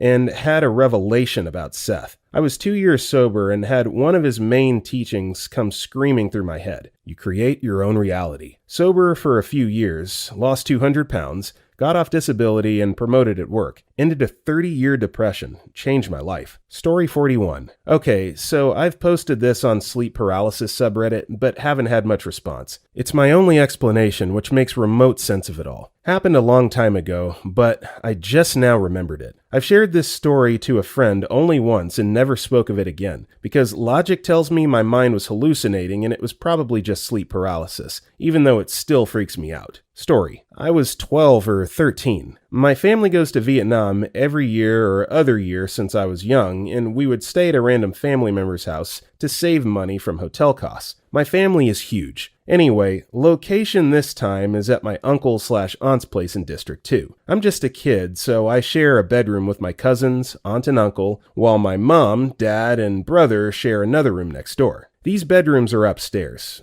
I randomly wake up in the middle of the night, and this never happens. I'm usually pretty good about not drinking too much water to need to pee, but just enough to sleep and not be thirsty. But when I woke up, I hear a very weird vibrating humming noise outside, and at first I figured it was just someone coming home late from work/partying and is on their moped and won't turn off their engine. However, the sound seems to be coming from above and not below, and the next thing I see is a giant flash of light going across the balcony right outside our bedroom. Everyone is dead asleep. My uncle is still snoring super loud and everything. I kind of freak out and close my eyes and just try and fall back asleep. But of course, my heart is pumping with what feels like adrenaline. Next, I feel/sense two entities standing next to me. To my right, and the next moment, my body lifts up off the bed. I can feel my sheets kind of just flop over and hanging off my feet due to gravity. I can now also hear a new humming noise, and it's like I'm on a scanner. It goes up and down my body like an MRI machine. There's definitely a light and warm feeling going up and down as well. I'm, of course, still freaking out. I want to open my eyes, but I'm too scared to. Next, I feel one of them pressing down on my belly. The first time it felt like a squish, just straight down into my belly. About equivalent of something weighing 5 pounds, super light, could have been a finger or a stick. I'm thinking WTF, WTF, WTF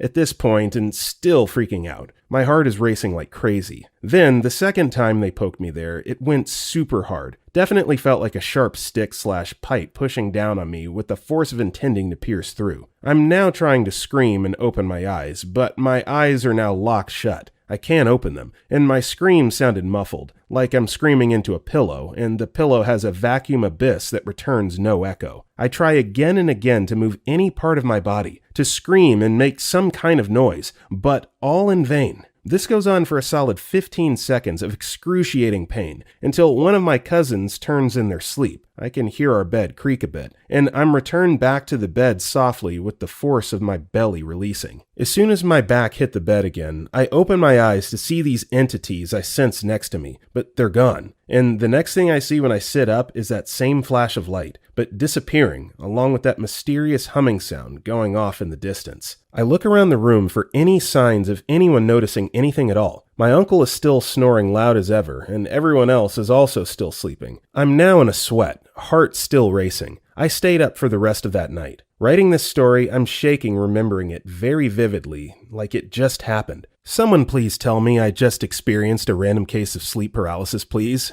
LOL. So OP, if you're listening to this rehash of your own story, yeah, let me tell you that you experienced a random case of sleep paralysis. As you requested. Hope you feel better now. It's a nice story, though. Story 42. Long post, so bear with me. Back in high school, I want to say it was my sophomore year, 10th grade, my friends and I used to sneak out of our parents' house late at night, and we used to meet up at the campus and vandalize, smoke, F around, just stupid troubled teen things. Well, one night, we met up at the school to smoke and hang out. During our smoke session, we noticed a very random and bizarre-looking light appear in the baseball dugout next to us. We were smoking in the baseball field dugout. At first, we thought maybe it was a school janitor or guard working late, but we weren't too worried by that thought. We kept our eyes on it as it started moving out of the dugout and towards ours. Then it finally appeared in the center of the field, in the center of all the plates, where even at night it was fully visible due to the lights. But we saw nothing, just the light we first noticed, which happened to become brighter as it got closer. We saw no body or silhouette of any kind holding this light. It appeared to be floating. Once I realized that it was just a floating light, I turned to my friends, only to realize that they ran off without me. That's when I decided to grab all the stuff they left behind, throw it into my backpack, and run. As I got a bit of distance from it, I looked back only to see that it had ran through the two fences we had to climb over. That's when I really started crapping my pants. So I started sprinting towards my friends, and we ended up running for about half a mile before we lost it in a neighborhood that one of my friends in our friend group had lived in. We hopped his backyard gate to lose whatever was chasing us in the middle of the night. To this day, we don't know what the light was. I've only seen it one other time at the same school while I was taking a run on the track it had. It was definitely the creepiest thing any of my friends and I have experienced, and we're the type to have played with Ouija boards, amateur ghost hunting, and things of that sort. Nothing ever scared us as bad as this thing. Story 43. For the first year and a half of college, I worked the evening shift, 3 to 11, in a small town hotel that was ran by my best friend's mom. The laundry room was connected to the main office, and since it came out into the middle of the hallway, we usually used it as a shortcut if we were going to check on a guest's room. Everybody would leave by 8 p.m., and the evening shift would work the last few hours alone. We primarily served week-long business days, so it was pretty quiet. My first day working alone, a housekeeper was teasing me about a ghost that haunted the hotel. I laughed it off. That night, when I was alone, I used the laundry room as a shortcut. I was halfway through the laundry room when all of the washing machines and dryers kicked on at the same time. I flew out of the room. I never really mentioned it to anybody, and in the back of my mind, I told myself that maybe everything had been set on a timer or something. I never had any more issues until a year and a half later, on my last day of working there. Earlier in the week, I had an unsettling experience with a guest. He was embarrassed to borrow a plunger. He returned it by coming in through the unsecured laundry room, came all the way into the back office, and left the plunger in the middle of the room. He intentionally came in very quietly and never announced he was in the office or anything. I just turned the corner from the front desk and found the plunger in the middle of the room. Due to that, I had shut the door between the laundry room and the office. It was my last hour of work, and I suddenly heard what sounded like 3 drunk men arguing in the laundry room on the other side of the door. It was so loud, and I kept hearing the clink of beer bottles, but I couldn't understand what they were saying. I called my best friend, who worked the night shift and was the manager's son. He could hear the voices arguing through the phone too. The situation felt so surreal, and even though I objectively knew it was a dumb idea, I opened the door to tell the guys to go to bed. As soon as I opened the door, the voices stopped and the room was completely empty. I blew it off, but it was so weird that my first and last day involved such strange experiences. Story 44. Not my story, but I stumbled upon it several years ago, and it's really stuck with me ever since. Here's the original post, but I'll copy it here. Howdy, Reddit. My husband stumbled onto this sub and thought it would be a great place to share our story. I'm using a throwaway because we don't know what people close to us would think. This is the first time we've talked about this with anyone other than each other. I've read through some of the stories here, and I hope ours fits here too. I'd like to preface this by saying that neither my husband nor I do any sort of drugs, suffer from mental illness, or abuse alcohol. We drink occasionally, but had not been drinking this night. It happened about 8 months ago. We lived in a small apartment with our 2 young children and our dog while we saved up for a down payment on a home. It was a typical Monday night around 7 p.m. We had just cleaned up after dinner. My husband was surfing the web, and I was relaxing on the couch. I was reading the back of the cake mix, trying to decide if I had time to bake it, let it cool, frost it, and eat it before I needed to be in bed. My husband was watching a video on the internet. He said something funny about it, and we both laughed. Then, bam! I woke up, face down in bed. My clock read 8 o'clock exactly. My alarm hadn't been turned on. I was very confused and could smell the strong scent of coconut. I sat up and looked at my husband, who was also just waking up. He looked at me with a really confused look, and we both jumped out of bed and ran to our kids' room. They were in bed asleep. We went into the living room, and the second our dog saw us, she started whimpering and sort of army crawling towards us. It was such unusual behavior for her. I had never seen her act that way before, and have never since. Nothing looked out of order in our apartment aside from one small detail. The cake mix I had been looking at that night was gone. I searched everywhere for that cake mix and never found it. Another odd detail from that day is that we were all dressed in our pajamas when we woke up, except my youngest. He was in the jeans and t-shirt he had been wearing the night before. Neither my husband nor I have ever put him to bed like that. Neither of us have any memory of getting into our pajamas or anything else after laughing at the comment he made on the video. We, already late for work, both called in sick that day. We spent the day talking about it and trying to make sense of it. At some point that day, he asked me if I had smelled coconut when I woke up. We never found the source of the smell. To this day, I can't look at a cake mix or smell coconut without feeling a little anxious and sick. TLDR.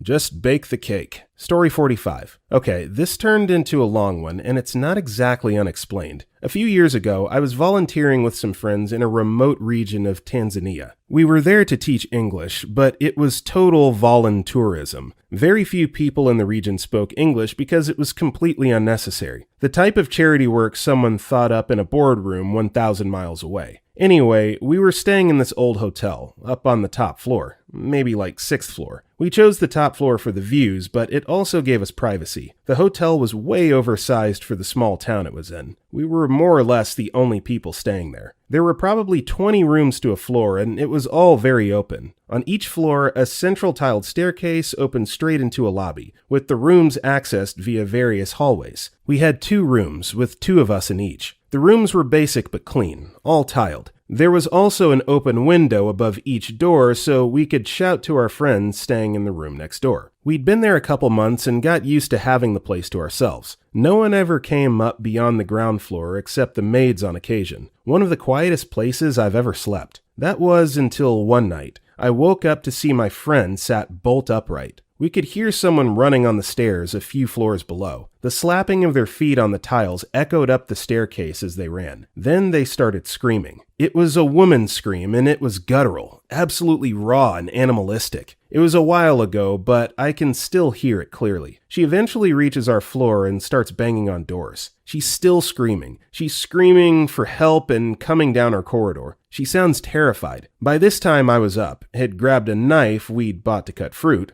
Lord knows what I thought I was going to do with it, and was heading for the door. Just as I reach it, my friend grabs me and drags me back. He gestures for me to stay quiet. I would trust this guy with my life, so I do as I'm told. We stand there in silence in the dark. The woman reaches our thin wooden door. She's slapping on it and screaming out for help. We can hear her so clearly because of the open window above. She's also just a couple of feet away. She's crying out and sobbing, scratching at the door. My friend and I stand in silence just on the other side. We're frozen. Honest to God, I was terrified. After about 10 minutes, we hear her receding down the corridor, no longer crying out so loudly. We hear other people's voices on the stairs and then nothing, as the place falls silent again. I turn to my friend, who looks me dead in the eye. Calmly, he explains, "She was shouting in English, mate, all the way. She knew we were here. She knew what door to come to. She also wasn't alone. I heard footsteps on the floor before you woke up. They were trying to get that door open so they could rob us. Had you opened that door, they would have done so." Suddenly, I felt a bit ridiculous with my little fruit knife. Just sat in stunned silence. It made sense. Before long, my friend went back to sleep and I was left with my thoughts. To this day, I have no idea if my friend was right. It still sits with me, whether we could have helped someone that night. But my gut tells me my friend was right. He usually is, but man, when I think back to how close I came to opening that door. We spoke to the manager and the staff the next day. None of them had any idea what we were talking about. They were very apologetic though, and even set up a security watch for the rest of our stay. Story 46. I had a weird feeling about my car. No lights were on or anything, but something inexplicably felt off. It was a light drizzle, around 8 p.m., and I was driving from Maryland to North Carolina. I stopped at a gas station, checked all my tires, and listened for anything amiss. Rain made that difficult to hear if anything was. I called my best friend, told her I had an eerie feeling,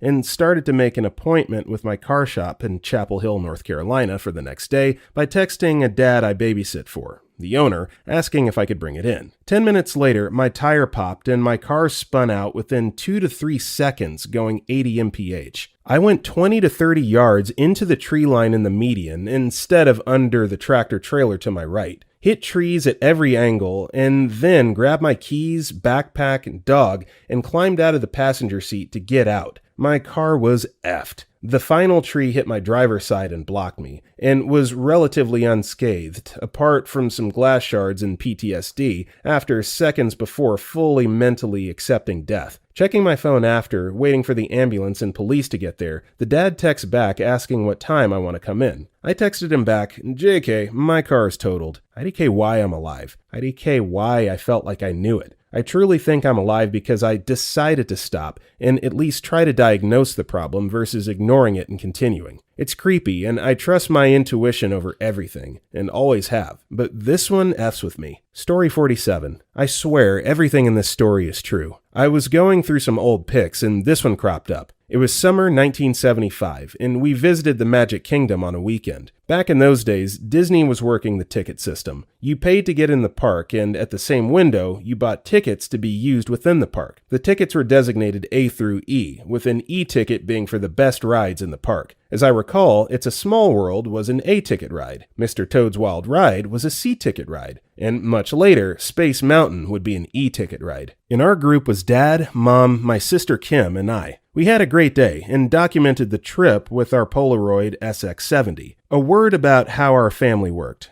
Dad was the photographer, period. No one ever used the camera except for him. However, I, age 13, took the underdeveloped photos and fanned them until they developed. I was the man. If you do not remember how these cameras worked, please Google it. We thought they were great. After lunch, we were walking by the Jules Verne's 20,000 Leagues Under the Sea ride, and I wanted to go on it. I had my e-ticket, but Dad stopped me short. He was, as usual, short and sharp. Son, think for a minute. That ride submerges underwater. We're not going on it. Think for a minute. I heard that come out of his mouth at least 500 times in my life. Why, Dad? What if it breaks while we're submerged? Me, derisively. Okay, right, Dad. Son, when it comes to machines, it's an imperfect world. Things break all the time. What if the mechanic for that ride had a bad day yesterday? We're not going underwater in that thing. And that was that. I was a bit crestfallen, and Dad tried to throw me a bone. He offered to take a picture of a Nautilus as it cruised by, so I was mollified. After all, it was a chance to fan an undeveloped photo. Mom and Kim dropped back, and Dad went to the rail. We watched as he bent over the rail facing the lagoon and snapped a shot of a submarine as it traveled by on its underwater rail. Out popped the white photo with a whir and a click, and he handed it to me to fan. I did so, and we walked on, me contentedly fanning another photo. In a moment, I looked at the developed photo, and for a moment, I did not understand what I was looking at. I called Dad over and showed him. In the photo was the lagoon, the Nautilus, the black area on the right, and the back of my father's head. Wait, what? The back of my dad's head was in the picture? Impossible. He leaned over the rail and snapped the shot. We watched him do it. There should have only been the sub and the lagoon in the frame. It was as if I held the camera over my head behind him and snapped a picture, but that had not happened. Remember, only Dad was the photographer. No exceptions. I watched Dad take the photo while leaning over the rail. So did Mom. It was genuinely an image which could not exist. Dad looked at the photo and said,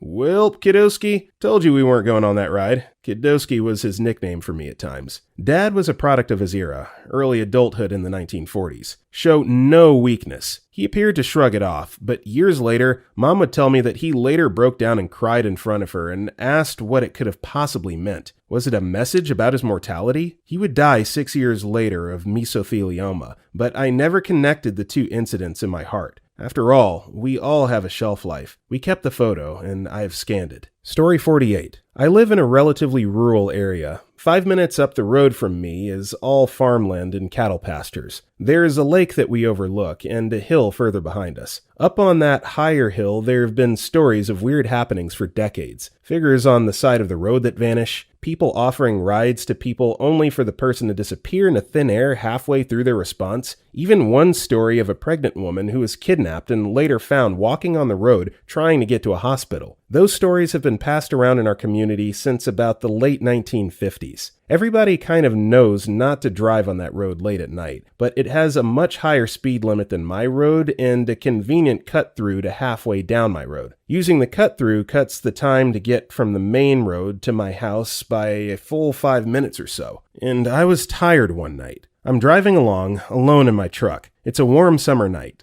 I've got the windows rolled down, and I'm bopping to some kind of country song. Can't remember which one, but I know it was Glenn Campbell. On the side of the road is a very tall figure, probably near 6'6", 200 centimeters, wearing a baggy black hoodie. I slow down and drop the left window, offer him a ride in the bed of the truck if he needs to go down the road a bit. He's handsome, chiseled jaw, patchy black beard, brown eyes, and very pale white skin. He drops the hood to make better eye contact and doesn't so much smile as his face goes less frowny. "No, sir, that's all right. I prefer this kind of ambiance. Keeps my mind how it should be." I make sure he's certain, mainly out of politeness. The road has harsh, very rocky sides, and I don't want him slipping because it had rained earlier in the day. He smiles a bit, but it's then that I remember what I've heard about this road. Something seems off. He smiles fine, nothing weird. Teeth are a bit crooked, but they're clean and white. "Really, sir, I appreciate the offer. You're awful kind." He speaks with a southern accent, kind of like my cousins, but not more Tennessee than their Raleigh. He rolls his L noises and speaks slowly. "You have a good night." I nod and roll up the window, and turn the music back up. As I'm pulling away, I check in the side view mirror. He's still casually walking, maybe a bit fast because of the length of his legs, but it's still a walk. I get a bit of the way down the road, cruising at about 45 or so, and a minute later I look in the mirror. He's the same distance from me. He's running now, and keeping the same distance from my truck, which is moving at 45 miles per hour. I'm freaking the F out naturally, and it's as I look harder into the mirror that I notice something is weird. He's got the hood back up, but I can still see his eyes. They're green, reflective green, like a dog's. I floor it, and he stops running after me, slowing down his steps, and I hear his laughter's echoes all the way down the hill of the cut-through to my home. I sat up the entire night and had every door locked and a bat in my hands. I did not sleep until about 2 days later when my parents got worried and drove me to my godmother's house, and her husband stayed up with a shotgun pointed at the door to keep me calm. His laughter was in my nightmares. Story 49. I used to get deja vu a lot as a child. Most times it was just a weird feeling of living in a memory, but there are 2 times where I actually felt like I could predict or did predict the future. One time I had a dream of driving on a country road I'd never been on before. A few days later, I drove down that exact same road as the one in my dream. Another time I was having a conversation with my brother and felt like I had that exact conversation before. I could also remember 5 to 10 seconds ahead of time, so I was completing sentences for my brother and he was freaking out, lol. One other thing kind of unrelated. One time I had this dream where I got up to use the bathroom. When I got out, there was a demon standing in the doorway with bright golden eyes. I told my brother about this dream, but when I got to the part about the demon, he finished my thought for me and said, "With golden eyes?" Turns out he had the exact same dream as me. Edit. One other weird dream I thought of. I remember waking up and my carotid artery in my neck felt a little weird. Then it started thumping and beating more and more violently until it felt like it was about to burst. I remember being so sure I would die and trying to call out to my parents but couldn't. As soon as I died, I woke up for real. What's weird is that this is by far the most realistic dream I've ever had. Like all the fight or flight hormones or whatever they're called was rushing through my body as if it was real, and I felt what it was like to truly panic. But none of it was real. It was probably just sleep paralysis, but I've had that many times since, and I've never experienced anything like that again. Story 50. I went to UVA at the same time that Morgan Harrington disappeared, which was my second year there, aka sophomore year. Sadly to say, because she wasn't a student, she was in town for a Metallica concert, her death was salacious but didn't really strike fear into the student body like it did when Hannah Graham would go missing 5 years later, but I'm getting ahead of myself. Anyway, about a week or so after Morgan's death in 2009, me and my guy friend were at a grocery store right outside of campus getting snacks around 10 p.m. Bus service had ended, so we decided to use a cab service UVA had set up to make sure students had access to rides in case they were drunk or just needed transpo. UVA pays the bill up front and charges you later. So we get into this guy's cab and he immediately starts bringing up Morgan's disappearance. This wasn't so strange because everyone was talking about it. It was national news, but I'm an introvert with a good memory, so I remember just about every conversation over 3 minutes long I've ever had, especially with strangers. He starts talking about police theories about the case, and my friend, who went on to get a master's in Gothic horror, starts talking about how some people thought a cult was involved. Basically speculative BS. In addition to that, I remember the guy looking at me through the rearview mirror. I won't say I never forget a face, but this conversation was so macabre that his stuck with me, even years later. Anyway, he dropped us off and we made it home safe. Fast forward 5 years. I'm in grad school 1,000 miles away, and Hannah Graham's disappearance is national news. Fortunately, in this case, they have video surveillance. You can see her walking away with a big African-American guy with dreadlocks. They get an ID and his face is on the news everywhere. I don't recognize him. They eventually catch this guy in Texas, just an hour or so away from where I was in school at the time. As days go by, they're profiling this guy, and his DNA matches samples found on Morgan's remains, found 3 months after her disappearance in 2009. A picture comes up on the screen of what he looked like 5 years before, and my heart stops. There are no dreadlocks. His hair is clean cut. He's about 40 pounds lighter and his beard is short. He is, I'm 97% certain, the same man who drove us home that night. He lured both Morgan and Hannah with his cab. Every now and then, I think about what would have happened if I hadn't been with my male friend that night. I'm pretty sure it was his idea to go out so late, but still. Or what if he had been a girl? Would I have made it home okay? P.S. I think this guy likely killed more people. In particular, there was a trans teenager, a townie, that went missing before Morgan who, to my knowledge, was never found. It got almost no news coverage, even locally.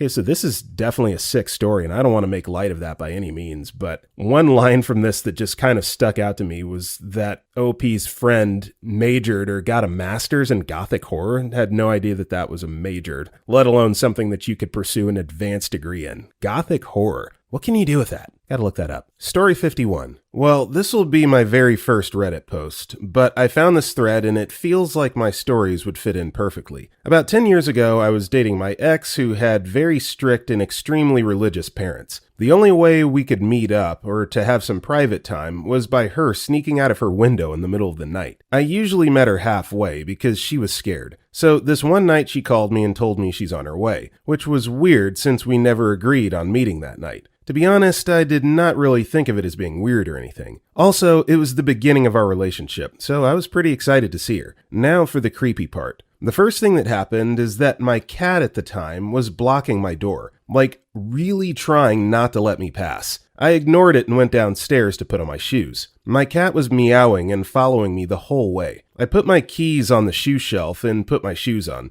just to see that my keys had vanished. I started searching for them literally everywhere, all while my cat was really getting on my nerves with that excessive meowing. 5 minutes go by and I get another call from her telling me that she already arrived and is waiting outside. I was kind of surprised how she made it to my place that fast. I told her I lost my keys and that we can just keep chatting until I find them. She got impatient really quick and at some point started screaming at me, telling me to, quote, open that effing door. All while my cat is still just going crazy. In the last few seconds, I could swear her voice changed a little and she just screamed before hanging up the phone. I was really stressing because I had no idea WTF was happening. My keys vanished, my cat went crazy, and my girlfriend was screaming at me on the phone. After she hung up the phone, I turned around just to see that my keys were exactly where I left them. I opened the door, went outside searching for her. She was nowhere to be found. I went back inside thinking she got pissed and just left. I picked up my phone and called her again. She picked up the phone and I asked her where she went and that I found the keys. She told me that she did not call me that night and never left the house. To this day, this whole scene just F's with my head. Never figured out what had happened. Story 52. I had just moved into a pub that was like 500 years old. I was 12. Hertfordshire, England. Creepy effing place, especially the cellar, which had a trap door leading into the flat above. Rumor has it, there was a famous highwayman that used to F at the place, but who knows? Lots of things used to happen, like your typical haunted pub stuff. Broken glasses, moving chairs, etc. But one particular moment stood out more than any. It was about the third or fourth week living there with my family. I had a nice big room, which was much bigger than my previous room, so I was happy. I had an old box TV that was about 40 inches square, before the days of flat screen, and my Xbox plugged in and sitting on top of said television. I hadn't got a bed frame at this point, but I had a mattress on the floor where my bed would be, a good 8 feet away from my TV. Suddenly, the Xbox comes flying off the top of the TV and lands on my feet on my bed. Instant crap pants activate. Couldn't stay in that place for a few weeks after that. Eventually, thought F the ghost and came back. Story 53. I'm pretty sure you saw a robber. I was literally robbed close to Halloween like that. So this guy came into my dollar store and I'm sitting behind my register making minimum wage, totally not giving an F about anything and eating beef jerky. My boss is at the register across from mine and we're just bullcrapping one another. I see the masked dude enter and start laughing at this dude, and I asked him why he's in a mask. He says, "I'm here to rob you," then pulls out this giant effing Bowie knife and walks over towards me. Immediately, I open my register, still chewing, and this dude is jabbing at me with his knife as I've got a mouth full of beef jerky trying not to get jabbed by this jabroni. At this point, I'm starting to get a little concerned about that knife, and I decided to lift the whole effing register and slam it down onto the counter so that the mother effer can take the bills himself, because I'm not about to stick my body or hands any closer to that knife. I swallowed my beef jerky as I'm watching this guy slowly pick through the money in my register, taking my 2 20s and a $5 bill and leaving the ones for some reason. Meanwhile, I'm getting jabbed at, and my manager across from me this whole time has a drawer full of cash, stuffed with about $1,000 deposit from the previous night that hadn't been dropped off at the bank yet. It was early in the morning and we really didn't care about anything. This whole time he's dropping stacks of money under the counter and I'm watching him and this dude. Since I laughed, I got his attention first, and that kind of saved both of us from getting fired that morning. My boss was able to save the deposit, our small change, and whatever other petty cash he had stuffed in the register drawer. Anyways, I know it's off topic, but I figured I'd share that, LMAO. Story 54. When I was 9, we went on a family trip to China. My family has always been the adventurous type, so naturally we couldn't just go look at the Great Wall or whatever. No, my parents hired a driver to drive us around rural Sichuan to visit yak farms and climb glaciers and crap. So anyway, one night we had to stop in the middle of nowhere. I think we ran out of gas or something, and ended up in what I guess you would call a village, although it was basically a long dirt road with one very creepy hotel and a few corrugated tin buildings. The hotel didn't look like much from the outside, but when you went in the lobby was this very creepy, almost Victorian-looking ballroom. The lobby made it seem like a luxury hotel, but when you looked closer, everything was made of plastic or painted cement, like a movie set, and completely falling apart, like no one had stayed there in years. At first, our translator told us they had no room, but I guess she explained our situation and they came up with a room. While we were checking in, I felt this malevolent presence behind me and turned around. There was a girl who looked about 12 or 13 in a shadowy corner of the room, staring at me with her mouth hanging open. She was barefoot and dressed in rags. At first I was sad because I thought she must have worked there, and she was only a few years older than me. But then she did this thing with her eyes that, to this day, is the creepiest effing thing I've ever seen. They went completely round and bulged out several inches from her eye sockets. I'd seen a photo once of someone in the Guinness Book of World Records who could do something like that. But this was a random child in rural China, doing this at me for seemingly no reason. By the time I got my parents and older brother to look, she popped them back in her head and looked normal. When we got to our rooms, there was mold on the ceiling and cockroaches everywhere. There was one bathroom for the whole floor down the hall. The lights didn't work. I went to pee with a flashlight. I turn it on, and the girl from the lobby is effing sitting there in the corner of the bathroom, in the dark, with her effing eyes bugging out again, just sitting motionless in the dark. Then she starts making this, sound with her throat, like the girl from The Grudge. I freaked the F out and ran back to our room. By the time my brother went, she was gone. So naturally, everyone thought I was making crap up / being dramatic. But then, when we went out to dinner, she was effing waiting for us in the lobby again. This time I made my brother look right away, and he caught the eye thing for a second, which is how I know I didn't imagine it. I don't think he wanted to admit it, but it definitely freaked him out a little bit too. We go to dinner at one of the little tin shacks down the road, and the effing thing followed us all the way there and sat down at the table next to us. By this time, I'm close to a panic attack. Every time I tried to point her out, she'd pop her eyes back in, so the most my family saw was a quick glimpse. They admitted there was something off about her eyes, but other than that, didn't seem too concerned. We got a lot of stares since there were no tourists in the countryside, but this was something else. IDK had to explain it, but I was positive she was staring at me specifically, like she wanted something from me. We noped the F out of there early the next morning. I can't prove this has anything to do with making cursed eye contact with this girl /spirit /demon child, but some creepy things that happened on that trip and after. We had tea, and my tea leaves spelled out toxic. My brother got really sick. He blamed the food and lost quite a bit of weight. I started getting really depressed /moody without knowing why. Eventually, I'd be diagnosed with major depressive disorder as a teenager,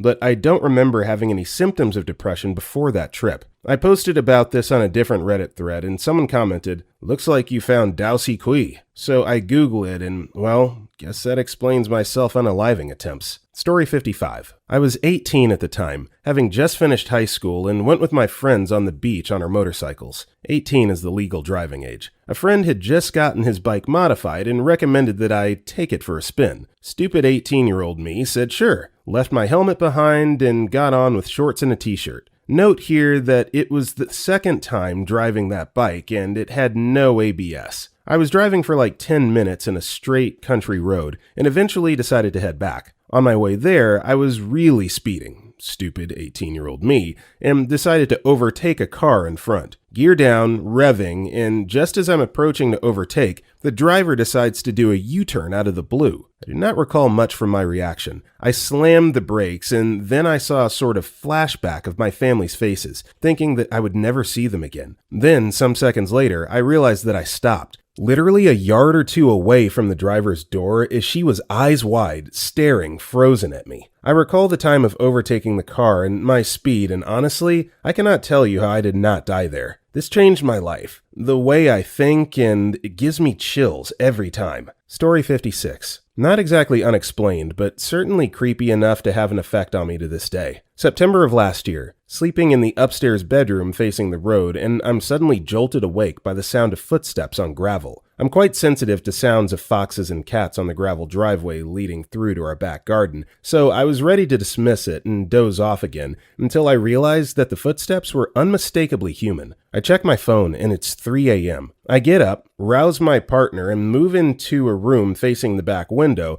to see if I can spot the potential intruder. At this point, I'm concerned about my bike being stolen, as it was chained to the outdoor table with a bike lock, but otherwise out in the open. Instead, I see the dark shape of someone staggering in circles around the central table in our back garden, just going round and round, muttering occasionally and gibbering incoherently. This person then begins to slam their head and hands repeatedly against the back door whilst making slurred sounds that I couldn't understand. This person, a woman, then thrashes against our aviary for our parrots and tears off segments of mesh netting in an attempt to get inside it. This is behavior that I'm only normally familiar with in zombie movies, so I was utterly speechless when watching it play out in real life. Turns out, she was as pissed as a fart. We called the police, who kindly escorted the woman off our premises. Turns out she lived on the other side of town. We have no idea why she decided to single out our house to traipse around in. So, not exactly unexplained, but certainly creepy to me, and I consider myself fairly resilient to being creeped out. Having something like that happen in the vulnerable hours of the morning really sent my head into a total tailspin. Story 57. I was very depressed a year ago. Tired all the time, hopeless and numb. I had no more tears to cry and was done with life, but I was too much of a coward to end things. The love of my life ghosted me for another girl. He was my friend and my confidant. All my friendships ended. I felt that life was passing me by. Between college and my internship, I would sleep all day and eat fast food. I hated life, still do sometimes, and myself for not being enough for anyone or even myself. I would stare at myself in the mirror and hit myself and say ugly things about myself. I was isolated from everyone. One night, every inch of emotion came back, and in tears, I asked God why he hated me so much. Why can't I just be happy? Why am I not enough? Please, just kill me. Why do you hate me, God? Because every time I took a step forward, I would fall down 10 steps back. The next day, a Friday, after my classes had ended, I took an Uber to my internship.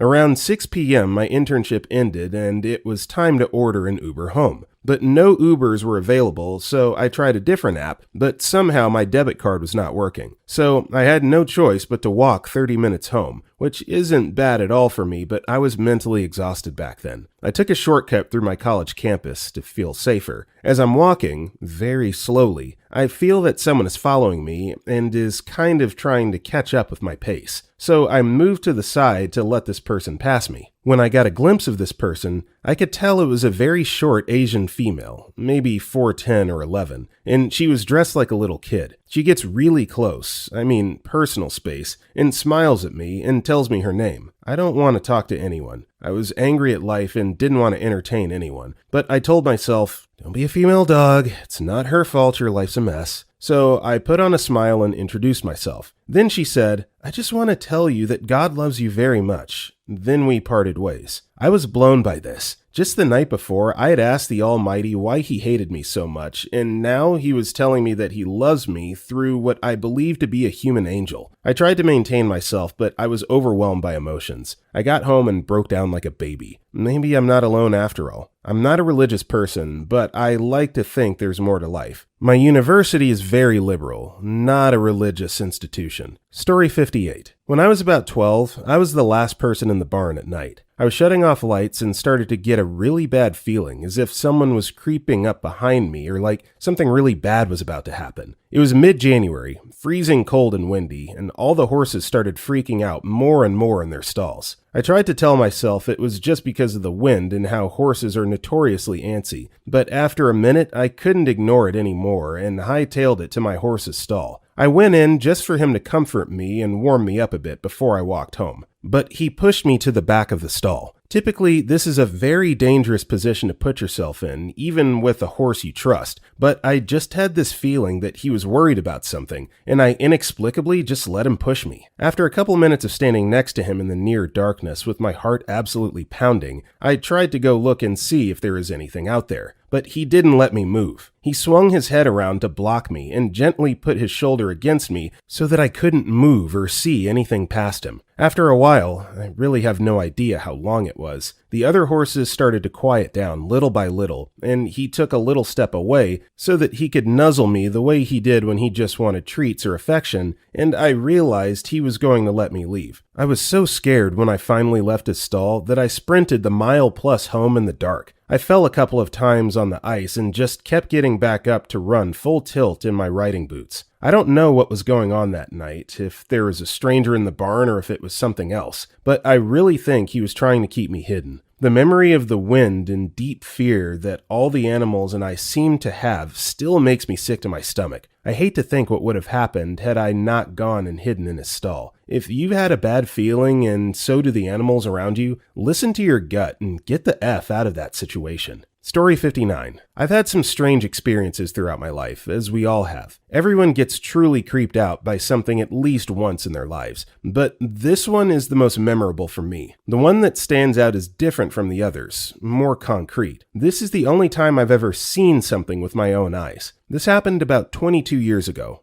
I was 8 years old. Me and my little brother lived with my father in North Alabama. My mother lived with her mom in Chickamauga, Georgia. We didn't really get to see my mom much due to issues my dad had with her. General irresponsibility on her part sometimes. Anyway, Chickamauga, Georgia is where the first part of the Civil War was fought, resulting in the most significant Union defeat in Western theater. There is a large area of Chickamauga that's a park now. I mean, it's huge. Well, my grandma, my mom's mom, lived right on the edge of the battlefield area. We didn't really know this or comprehend this at the time because it was just common knowledge around the area. No one really talked about it. People would take their kids there to fly kites on the huge fields, or to see a big tower you could climb up. Well, we had a party for my cousin at my grandma's house. It was specifically Christmas time because my grandma had her tree up in the living room. We were there for a visit and to spend the night. Everyone had a good time and it started getting late, so my mom had pulled out the couch in the living room and that was where me and my little brother were going to sleep. My cousin slept on the floor in front of the bed. I went to sleep and woke up in the middle of the night feeling strange. I couldn't move. Well, if I could move, I was too scared to move. I remember that. The Christmas tree was gone, and in its place stood a ruddy, rugged-looking old-timey soldier with his long gun at his side in a military-like position. He was just staring straight ahead. His attire also looked old.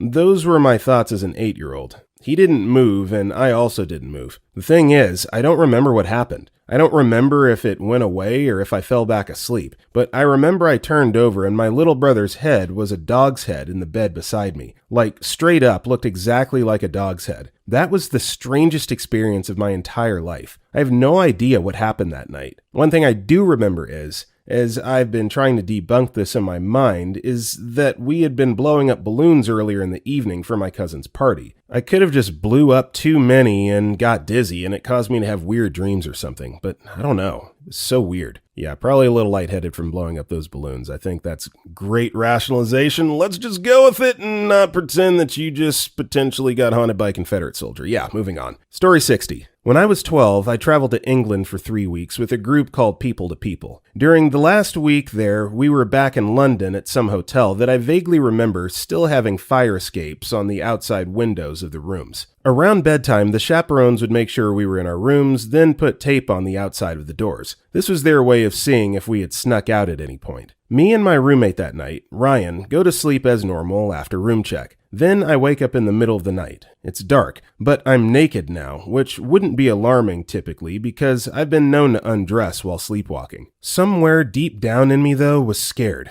dreadfully scared. like my life was in danger, so I ran. I ran through the hall, completely naked, and without looking at the room numbers, somehow knew I was on the wrong floor of the hotel. I take the elevator to my floor, find my room, and the tape is still on my door. Ryan answers and is very confused. He doesn't know how I got out of the room, and neither do I. I put my PJs on and go to sleep. I thought it was a dream. I woke up with a different shirt on, though. First thing out of Ryan's mouth was, "How did you get out of the room last night?" He tried to tell some more of the kids at breakfast what had happened, and a few said it was impossible. I did not want to pursue telling anyone about it, so I told Ryan to let it go. He seemed irritated by that. I still have no idea exactly how I got out of my room, or whose room I woke up in. The only person who would know anything is Ryan, but there was no social media in 2005, and now I've forgotten his last name. Still F's with me daily, 15 years later. Objection! Objection! Social media did exist in 2005. It was called MySpace. Definitely existed in 05. And my MySpace profile song is still on my gym playlist to this day. So yeah, some things just never go out of style. Story 51. My story is not as paranormal, but it's still burned into my memory, and I cannot explain the unbridled instinct that took over my body. Well, story goes like this. I was a small 12-year-old girl who did not have many friends, and the little I did kinda used me as a doormat. Well, I was always desperate to be invited to hang out, even so. One day, a girl we will call Jamie invited me for a sleepover at her house. I was so excited, and I absolutely went without hesitation, even though she was one of the worst of my friends who walked all over me. Anyway, it goes well the first half of the day until it reaches night, and we went to let our dogs out one last time for the night. One, that was a Chihuahua,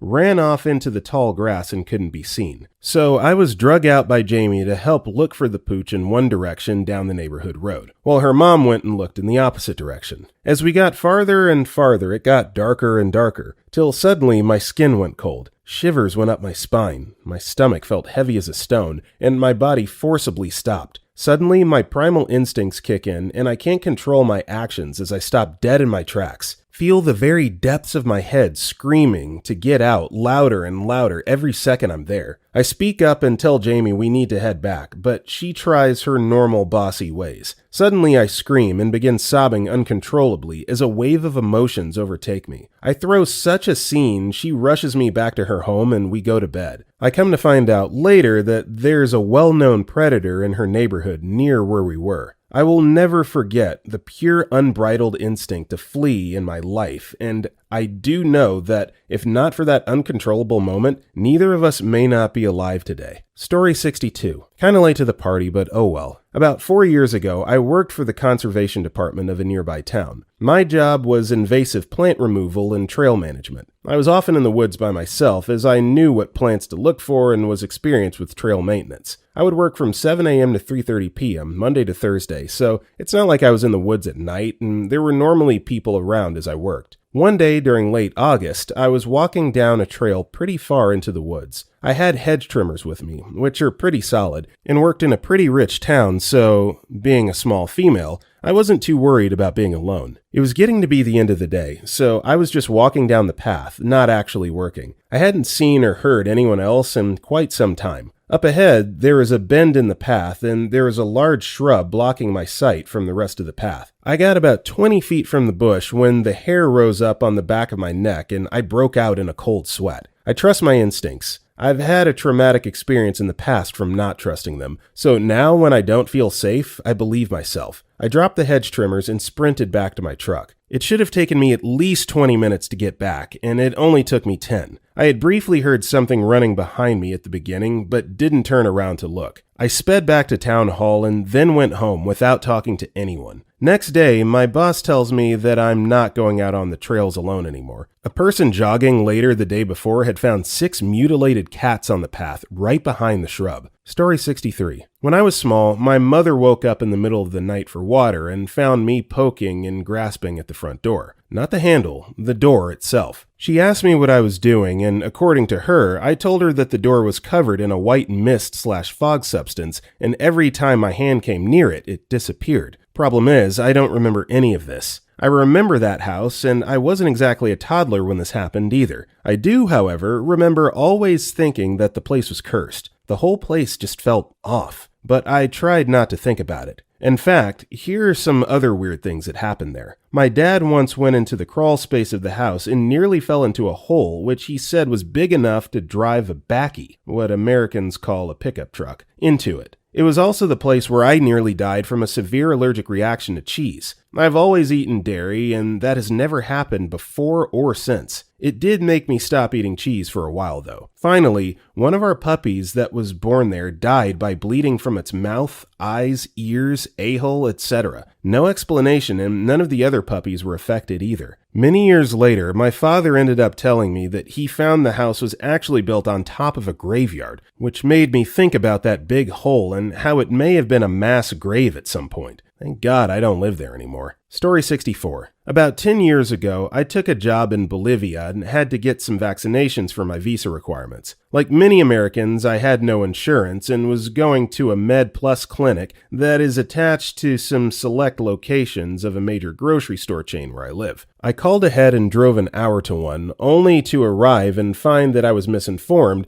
and they were out of the vaccine. They sent me to another store about 30 minutes further away that they assured me had the one they were holding for me. I get to the next destination and again, they were out and refer me to another store, yet another 40 minutes further away. Frustrated and hungry, I walk over to the little deli/food area and get a chicken tender lunch with mashed potatoes and corn. They put the food in the white clamshell box, print the barcode sticker out, and tape it over the closed lid on the to-go box. Grab some plasticware and reach to hand it to me, and I decide last minute to also add one of those deep-fried burritos that are orange from all their greasy fried goodness. I watch the person peel back the label to open the box, grab the burrito in a little paper sleeve, and put the burrito into the to-go box and print the additional label for the burrito, which they again slap on over the seam to seal the lid back. This happened in plain view to me as I'm hungrily eyeballing all the movements of this food. I was the only person in line and they were the only person behind the counter. Now, this is where things get weird. They had partially covered the old label with the new one, and when I walked over to the register, they only scanned the one, and it rang up as just the price of the burrito. I had one of those gut feelings that happens rarely in life when you can actually feel the wheels of reality turning. It was palpable. I was very aware that the price was wrong, and I viscerally felt like my moral compass was being tested, and I chose to let it ride and only paid like $1.99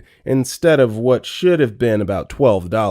Because after all, this grocery chain had already wasted about 2 hours of my time, and who really cares about $10, so why not? Thing is, it just felt wrong. I can't explain it any more than that. I get in the car and head to my next destination to finally, hopefully, get my shots and be done with it. About 20 minutes down the road, I'm stuck in stop-and-go traffic, so I peel back the label and crack the box open to grab the burrito because I can eat it safely while driving and it's not there. Which doesn't computate at all because it has to be there. I check again. Definitely don't see it. I paw around in the tenders. I stick my fingers in the mashed potatoes to make sure that it's not somehow hiding under them, even though that's not really possible. I pull off on the side of the road. I look on the floor, under the seat. I open the box flat on the seat like a book and proceed to shuffle the entire contents of tenders, corn, and mashed potatoes from one side to the other. There's no burrito. I call the deli counter. She remembers me and vaguely recalls what I ordered and assures me that nothing was left behind. Mostly she's confused more than anything as to why I'm asking if somehow she didn't just put it in the box or if they found a burrito laying around somewhere because it escaped. It was just gone. So basically, I just sat there on the side of the road, hands covered in mashed potatoes, eating my chicken tenders, musing over the nature of reality, trying to reconcile the two divergent empirical truths I was experiencing. Just sat in total silence for about 10 minutes. Then I wiped off my hands, buckled up again, and drove on. I mean, you didn't get your burrito, but you still only paid $2 for your $10 meal. So this whole thing about the moral compass and, the heavens above punishing you for bad karma and whatnot, I think you still made up pretty well in that. So yeah, hope you enjoyed your meal. Story 65. This happened in 2008, shortly after my 17th birthday. My dad and I were best friends. We supported each other through a lot, and we just emotionally understood each other. He used to tell me, "I can read your face and body language like a book." You can't hide secrets from me. And he was right. He always knew when I was upset, even if I put on my best thespian act. We used to talk about everything, from science to religion. He was a devout Christian. I told him one day, when you get to heaven, you'll have to let me know if it's there or not. He laughed and said he'd make it rain on Tucson for a straight week. After my 17th birthday, he suffered a massive heart attack and passed away. I still tear up over a decade later. I miss him so much. The night before he passed away, my brother, father, and I piled into the car to go see a Friday night movie. My dad had tossed me the keys to practice my driving more, so I obliged and pulled out of the driveway and made my way towards the stop sign exiting our neighborhood. At the stop sign, he said, "You know what? I'm not feeling very well. Can you take me home and you two can go see the movie?" To this day, I can't rationalize why I said these words. "Do you want me to take you to the hospital?" He said no, and turning the car around when the pit of my stomach knew something was wrong is one of my biggest regrets. As he walked inside, I called out, "Drink some water, I love you." So at least I keep in my heart the last words we ever said to each other was that we loved each other. He passed away 12 hours later. He had been feeling the start of the attack. The story continues. The next night, after we spent all day at the hospital with his body, stroking his hair and telling him we loved him and such, we were all emotionally drained. My mother, parents were divorced, drove from California that day to Arizona to be with us and got a hotel room. My brother and mother had fallen asleep. I could hear their rhythmic breathing. I was sharing a bed with my mom, and there was maybe a foot gap between the hotel bed and the wall that separated me from the bathroom. I was replaying the events of the last 24 hours over and over in my head. What could I have done differently? How did I know something was wrong? Why didn't I just drive him to the hospital like my gut told me to? As I asked myself these questions, the room suddenly filled up. All available floor space was taken by a person standing, but they were all black shadows, no features. I wasn't afraid of them though. They felt familiar. Then I smelled it. His Sunday church cologne, only used to approach God's house. Now, I'm not religious like he was, but I respected his religious beliefs. Then I felt the warmth in that little foot space between me and the wall. I looked over and I saw another outline, but this one was red. I'll never forget that red. It was the purest red I've ever seen. It smelled like him. It felt like him. It was familiar. So I whispered to not wake my mother and brother, "I love you too, Dad. I'll be okay. Go with them." I felt what felt like a forehead kiss, and then the room was empty again, just as quickly as it filled. The whole event lasted a few seconds. The rest of the week, you can look it up on weather sites, it rained in Tucson for a solid week. But the story still doesn't end there. Fast forward to his funeral. Now, I want to give a quick history lesson as this is important. In ancient Greece, when someone died, they would place coins on the deceased's eyelids to pay for their transport across the river Styx. My father and I had many conversations about Greek mythology, and now I'm a Hellenic pagan. Service is over. We placed his ashes on the ground and buried him in the cemetery. Then the family sat in a circle and shared their favorite memories of him. My uncle gave a wacky childhood story. My step-siblings said how they had both recently found 2 stacked pennies in weird locations right in front of them. Like my stepsis worked at a vet's office as a receptionist, and she looked away and looked back and they were just there. I admit, I was jealous at the time. I talked about the thing I already missed. The jingle of his keys that he hung on a carabiner off one of his belt loops. Every day he came home from work, I heard his keys first, and I would get up and greet him with a hug and ask about his day, and I'd tell him about school. Sometimes he'd help with homework, or we'd make dinner together. I still carry my keys on a carabiner because of him. When everyone was packing up, I laid on the ground next to his temporary tombstone and just,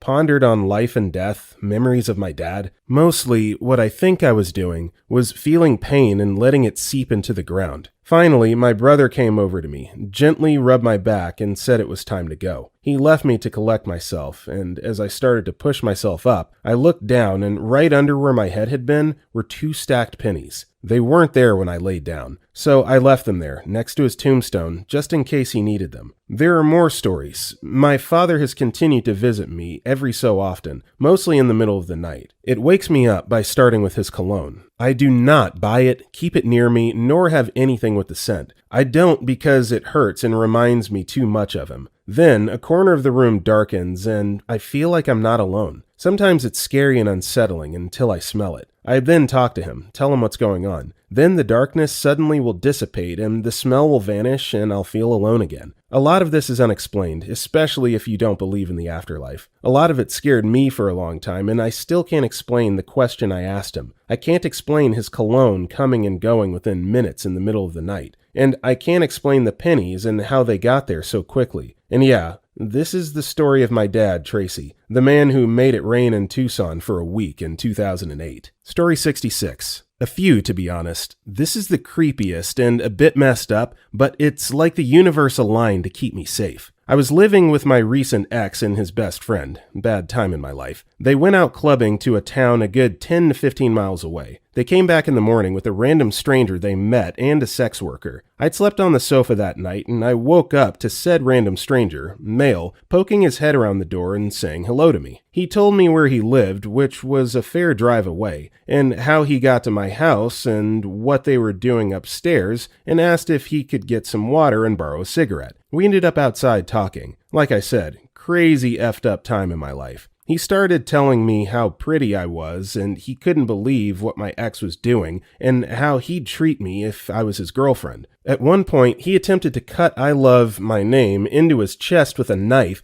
and told me he was going to buy the house next door because he could. Pretty sure he was on drugs at the time. A friend came and picked him up a couple of hours later. Fast forward 6 to 8 months. I was now homeless and sofa surfing. It was around 1 a.m. Me and a friend I was sofa surfing with decided to make a short walk to the 24-hour to get some cigarettes. Halfway there, we ran into a gang of lads, about 10 to 12 of them, and they started pulling me and my friend away from each other. My heart's racing remembering this. They did not have good intentions for us. My friend started screaming for me when I saw him. The stranger from my house from months ago. He noticed me and told them to stop and leave us alone. They did. He was part of the group. I don't know how. My guess is he was related or knew someone from there. We ended up making it through that morning safe, and I've never seen him again. I don't know what might have happened to us if I hadn't met him that morning at my house, or if my ex met someone different and brought them home. If I didn't have any cigarettes to lend him that got us talking. If he decided to stay home that day. If any small thing was different that day, me and my friend, at the worst, may not have been here today, and at the least be traumatized from what they plan to do to us. I felt like the most unlucky, luckiest girl alive. Story 67. I was 16. Just got my permit to drive,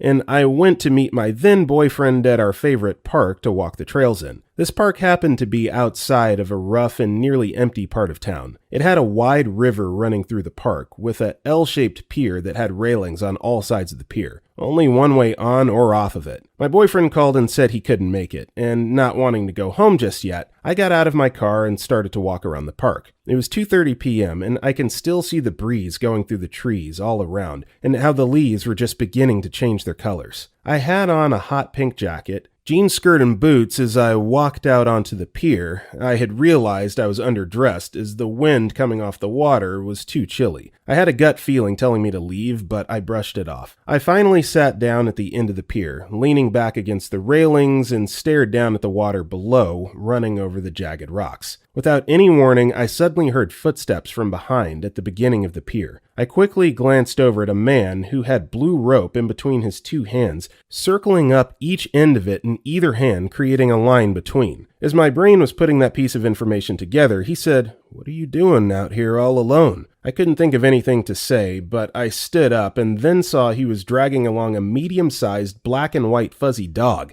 that was tied in a makeshift collar/leash to another piece of rope that was looped around the man's upper arm. "You're too pretty to be sitting out here by yourself." He walked towards me with a smirk on his face, looking down at the rope. He was roughly 10 feet away. Again, there was only one way to go on and off the pier, and I would have to run right by him to escape, which didn't seem to be an option. The only other way was to jump off the pier, but with the rushing water and rocks below, that didn't seem like a viable option either. In that moment, my stomach sank completely. The hair on my arms and my neck stood at attention, and still do to this day when I think about this. The fear, dread, and panic were overwhelming in my chest. I knew whatever was going to happen next was going to be absolutely horrible. The next few events happened quickly. I backed up until I bumped into the railing and squeaked out a small, "Please." The man closed the distance between us and was about 5 feet away. As I balled my fist up to at least put up some semblance of a fight, suddenly the dog planted his feet and started growling ferociously. The man pulled on the makeshift leash to get the dog to come on, but the dog turned to go the other way, still growling. This distracted the man for a brief moment, and he turned, kicked the dog, then turned his gaze back onto me. Mind you, he still has his hands bound in the rope. The man took one more step, and that's when the dog had enough. He planted his feet one more time, swung his head back and forth violently until the leash came off, bared his teeth, and clamped down on the man's Achilles heel. The man bent over, screaming in pain. He tried to get the dog off him, but his hands were bound. The dog released for half a second and bit into the man's calf. The man fell to the ground and was struggling to get his hands out of the ropes that were meant for me. I seized my opportunity and quickly moved by him and took off running. I ran until I got to my car, and as I pulled away, I saw the dog running out of the park at a full sprint. I know without a doubt that dog saved my life that day. Story 68. One night, I was in bed with my husband asleep next to me during a thunderstorm. I was watching some show on my phone, nothing spooky, and lightning flashes. On my husband's side of the bed, there are 3 windows, and when the lightning strikes, I can see the outline of the 3 square windows through the blinds from my peripheral. While watching my show, I all of a sudden get a feeling of dread,